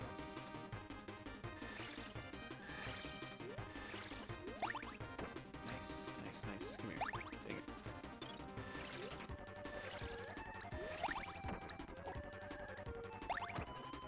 Is that it? No, it's not. No, it's not. Okay. Let me get under him. Much better. Much, much better.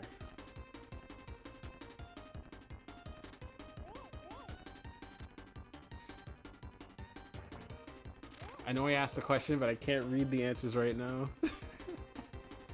I'm locked in battle. Dude, will you... will you quit it? Thank you. Ah, thank goodness. Okay, let me... hang on. Because he can't pause normally.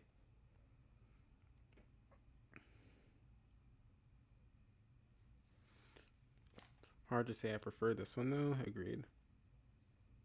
DDD Chomped is being spammed right now. That's what I'm saying, man. DDD knows the strat. Do I think DDD is in pain? I think being possessed by dark matter is generally not a very delightful experience. Whether you're having your stomach, ew, this looks like freaking vomit. This looks like, oh my god.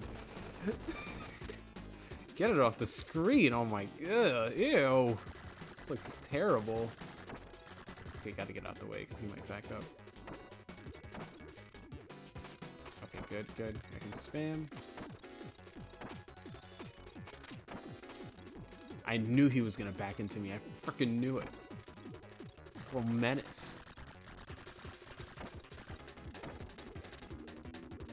He doesn't really seem to go down, does he?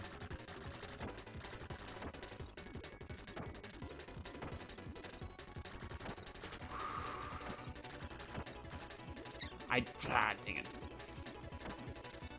Okay, got him, got him, got him, got him, got him, got him. Dude, okay. Are you serious? Are you serious? Okay, nope. Nope. I'm not restarting for this. This is going on long enough. Oh my god, this is making me sick. This is not how this is supposed to look like.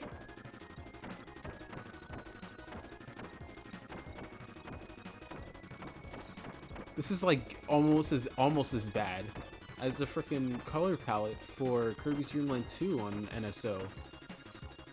That one looks like baby barf. This one, honestly, this looks like it's like I'm swimming in a sea of piss. Like that's what this looks like. I'm swimming around in the wastes of a very dehydrated person. He's about to storm me. Yeah. Are you serious? I knew he was gonna do it.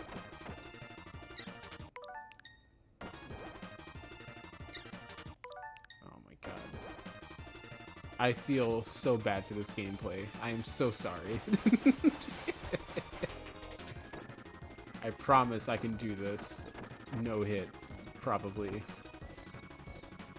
Alright, I promise I could do this without rewind. It's just for the stream. I gotta get this over with. Oh my god.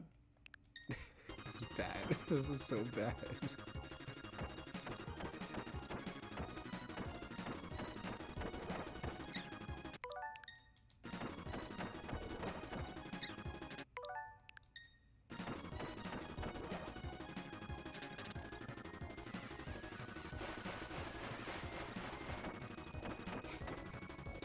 I'm just gonna like see the comments on this stream, and it's just people gonna be saying it's rewind time or something stupid like that. Ah!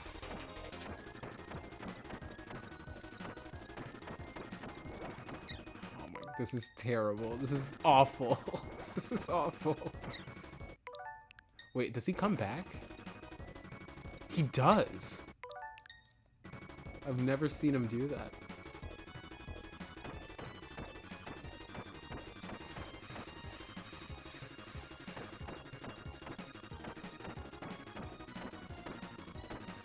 Oh my god, it's a tank.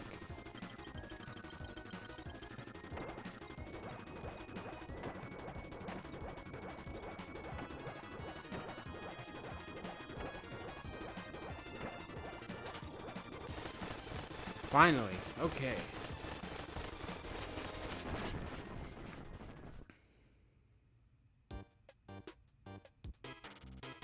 Wait, no credits?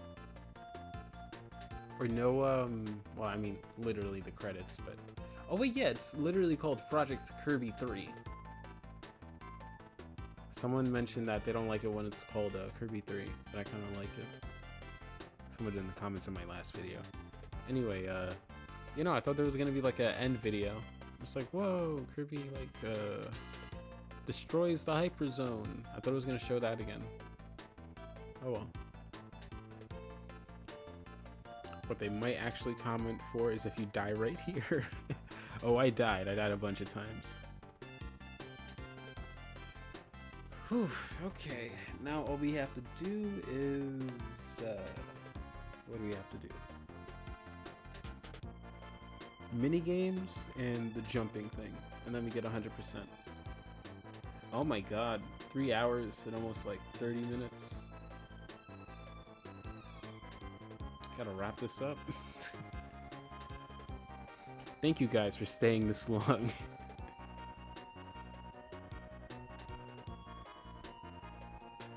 Especially for this impromptu stream which showed up out of nowhere.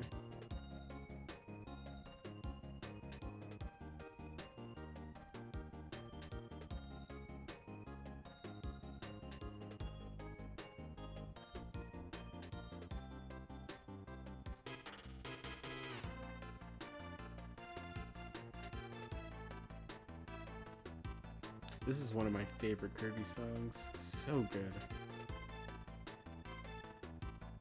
Also, Kulik's raw as fuck right there. What a hero.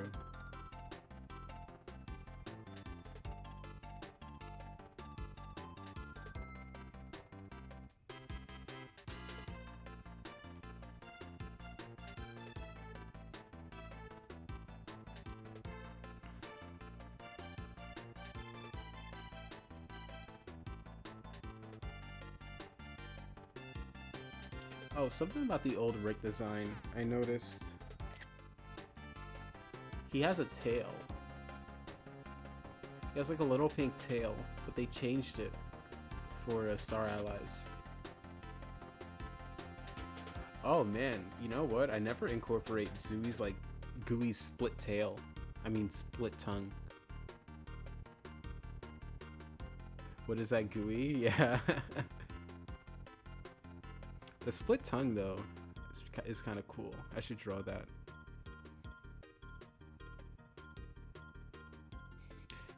I swear, Zero only knows like 5 poses because he's just a freaking circle.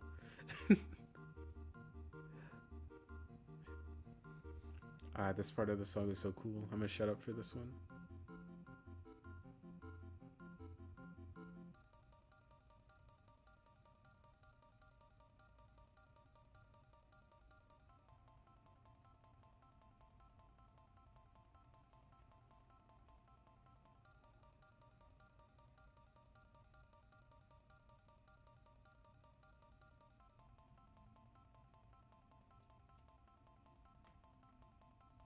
So freaking cool, dude.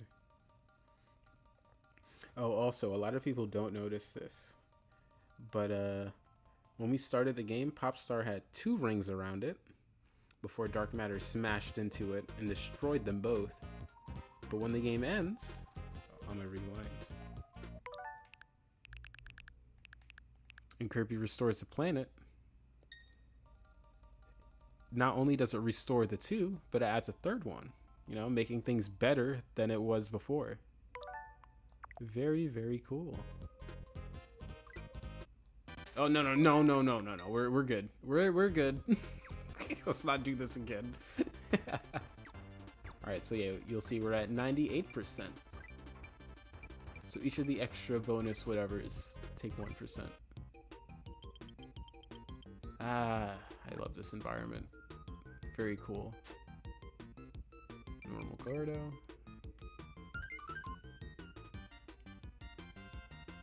Ba-da-doo-doo-doo-doo-doo.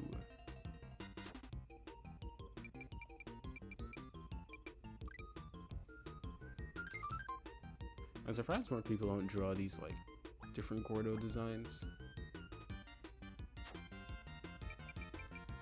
Let's look at, what is this, like a baby Gordo?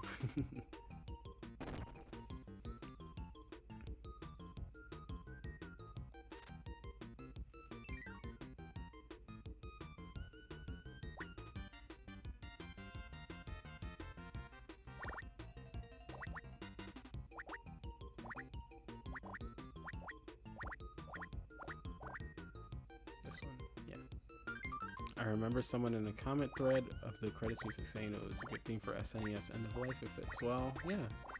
It like spaces out and just like fades away. Which one? No, this one. There we go.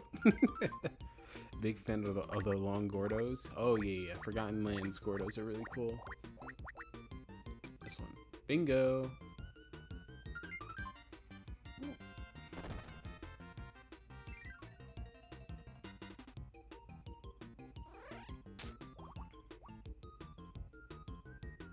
What is that? 5 of the surprised ones? Bingo. All right. I am not a fan of oh fuck. 6. Yes. I am not a fan of the cocky Gordo. That smile scares me. Oh, come on. 7, right? Yeah, 7. Nice. Okay. I was about to say you ass, but I got it. This song is so good. Water, thank you, my friend. After this, these 2 mini games. Fuck. 5.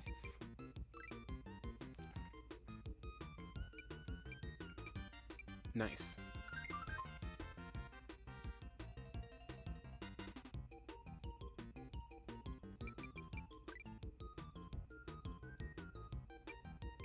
Honestly, the only minigame that's a problem is that Chef Kawasaki one.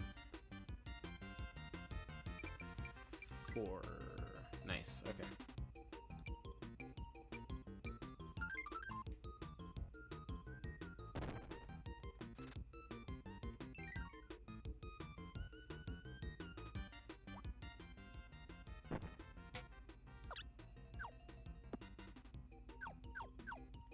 This one? Ooh, wow, okay. Let's see if I can... Dang it. I was gonna say, let's see if I can get all 3 of these.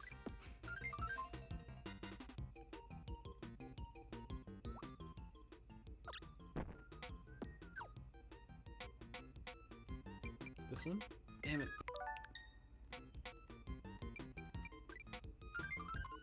Yeah, I cannot do this one. This is definitely the hardest one for me.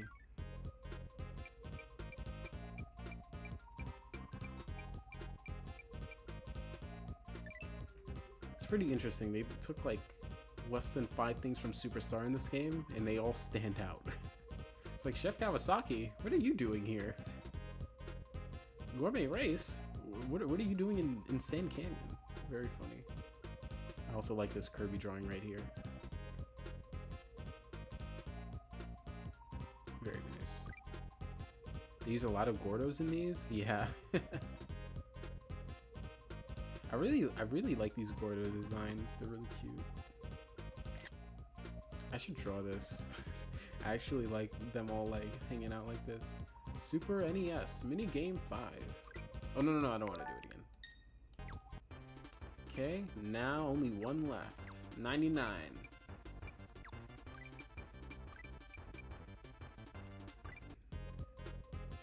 Oh, I love this art. This art is so good. Dude, I wish all the menus in this game looked like this. This is look at this. This is awesome.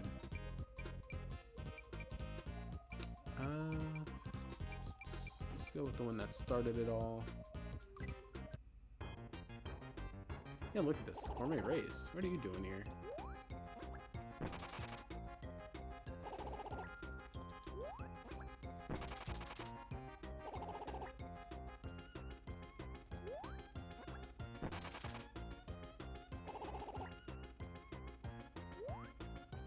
Okay, nice. Maybe I shouldn't have used Rec for this. I feel like his animations are a little harder to read. No! Okay, nah, I'm just gonna do it. I'm just gonna use save states. Or rewind.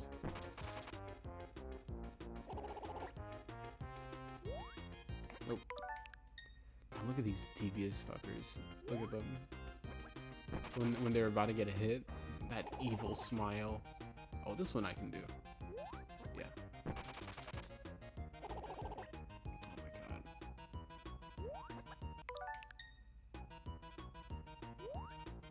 Nope. Like, look at that. Look at him. Look at that guy. What an evil bastard. They're so evil? That's what I'm saying. Nope.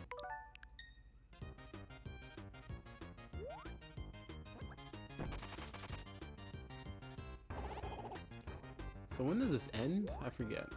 Or is it already over?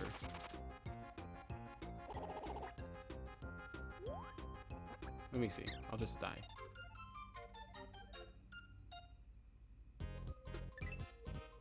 What is that? Yeah, 100%. Nice. What was that? What was that 2 for? I'm confused.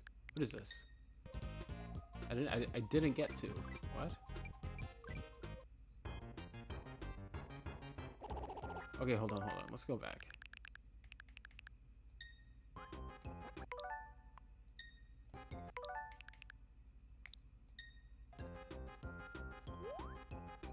Nope. Nope. Okay. Up to no good. It's like one of my favorite phrases. Up to no good. It's like such a whimsical way to say you're up to some shit. Okay, nice.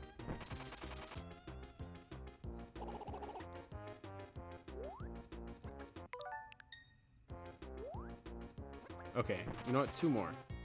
And then we'll see if things change. Nope.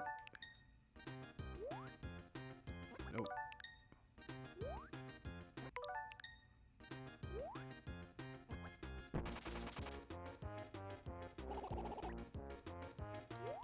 Nope. Nope. Oh my god. This is terrible.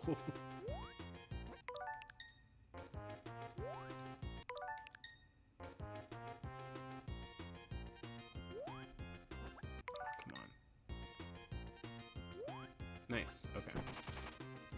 10 plus score and jumping gives you that 1 last percent. Okay, I know that. I'm past that right now. Okay, 1 more.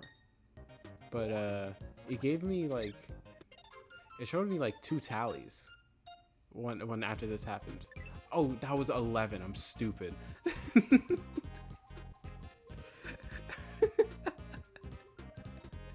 I thought it was like a 2 tally. I was like, I didn't get 2. What's that for?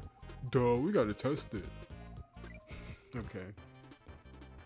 Oh, there we go, folks. 100%. And as a little 100% reward, you get this. God, this art is so good, man. I want to shake hands with this artist. Okay, so ending 1. This is the fake ending, and this is another one of my favorite songs in the series. So good, man.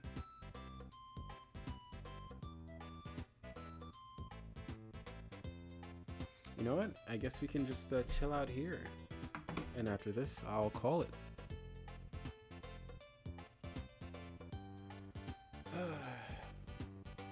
It is good to be back.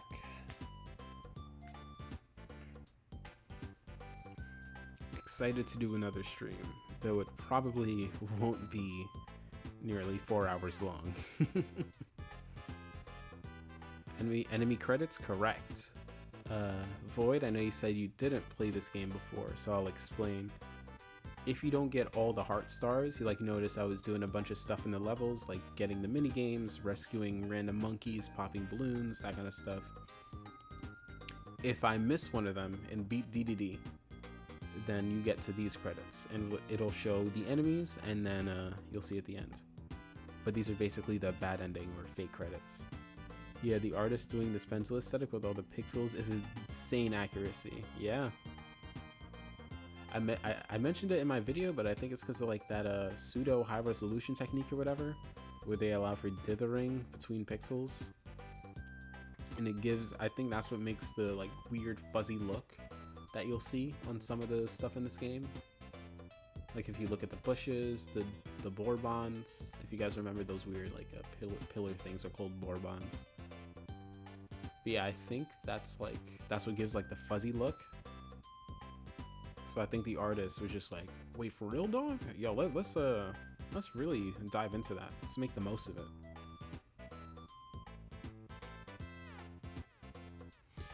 I wish we knew more about this game,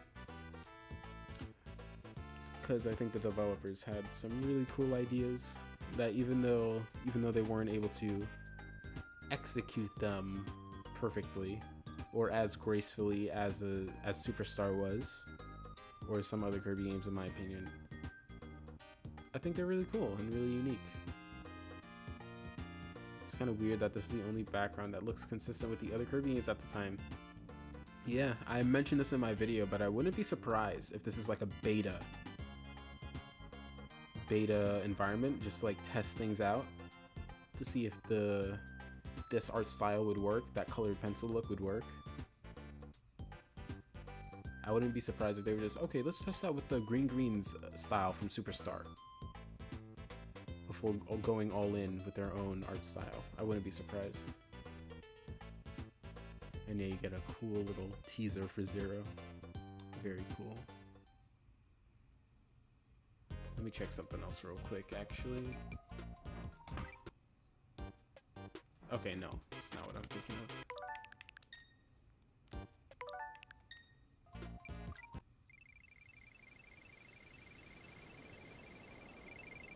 Is this what I'm thinking of? Nah, probably not. Okay, whatever.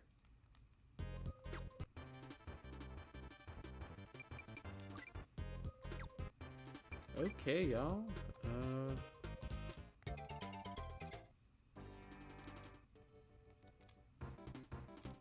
Let me see something. Yeah. Yeah, let's use this one. Okay. That will be all. Thank you all for watching. I had a great time, and I'm excited to see you guys again next week, where I will be streaming Kirby 64, probably. Or maybe Dreamland 2. Actually, which one would you guys want? Dreamland 2 or 64? I'm assuming 64.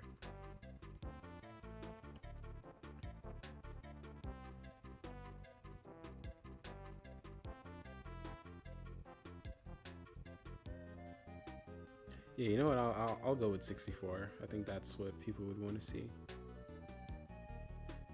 Plus, I think, I don't know, I really don't like Dreamland 2 on NSO. I think it looks ugly, like really, really ugly.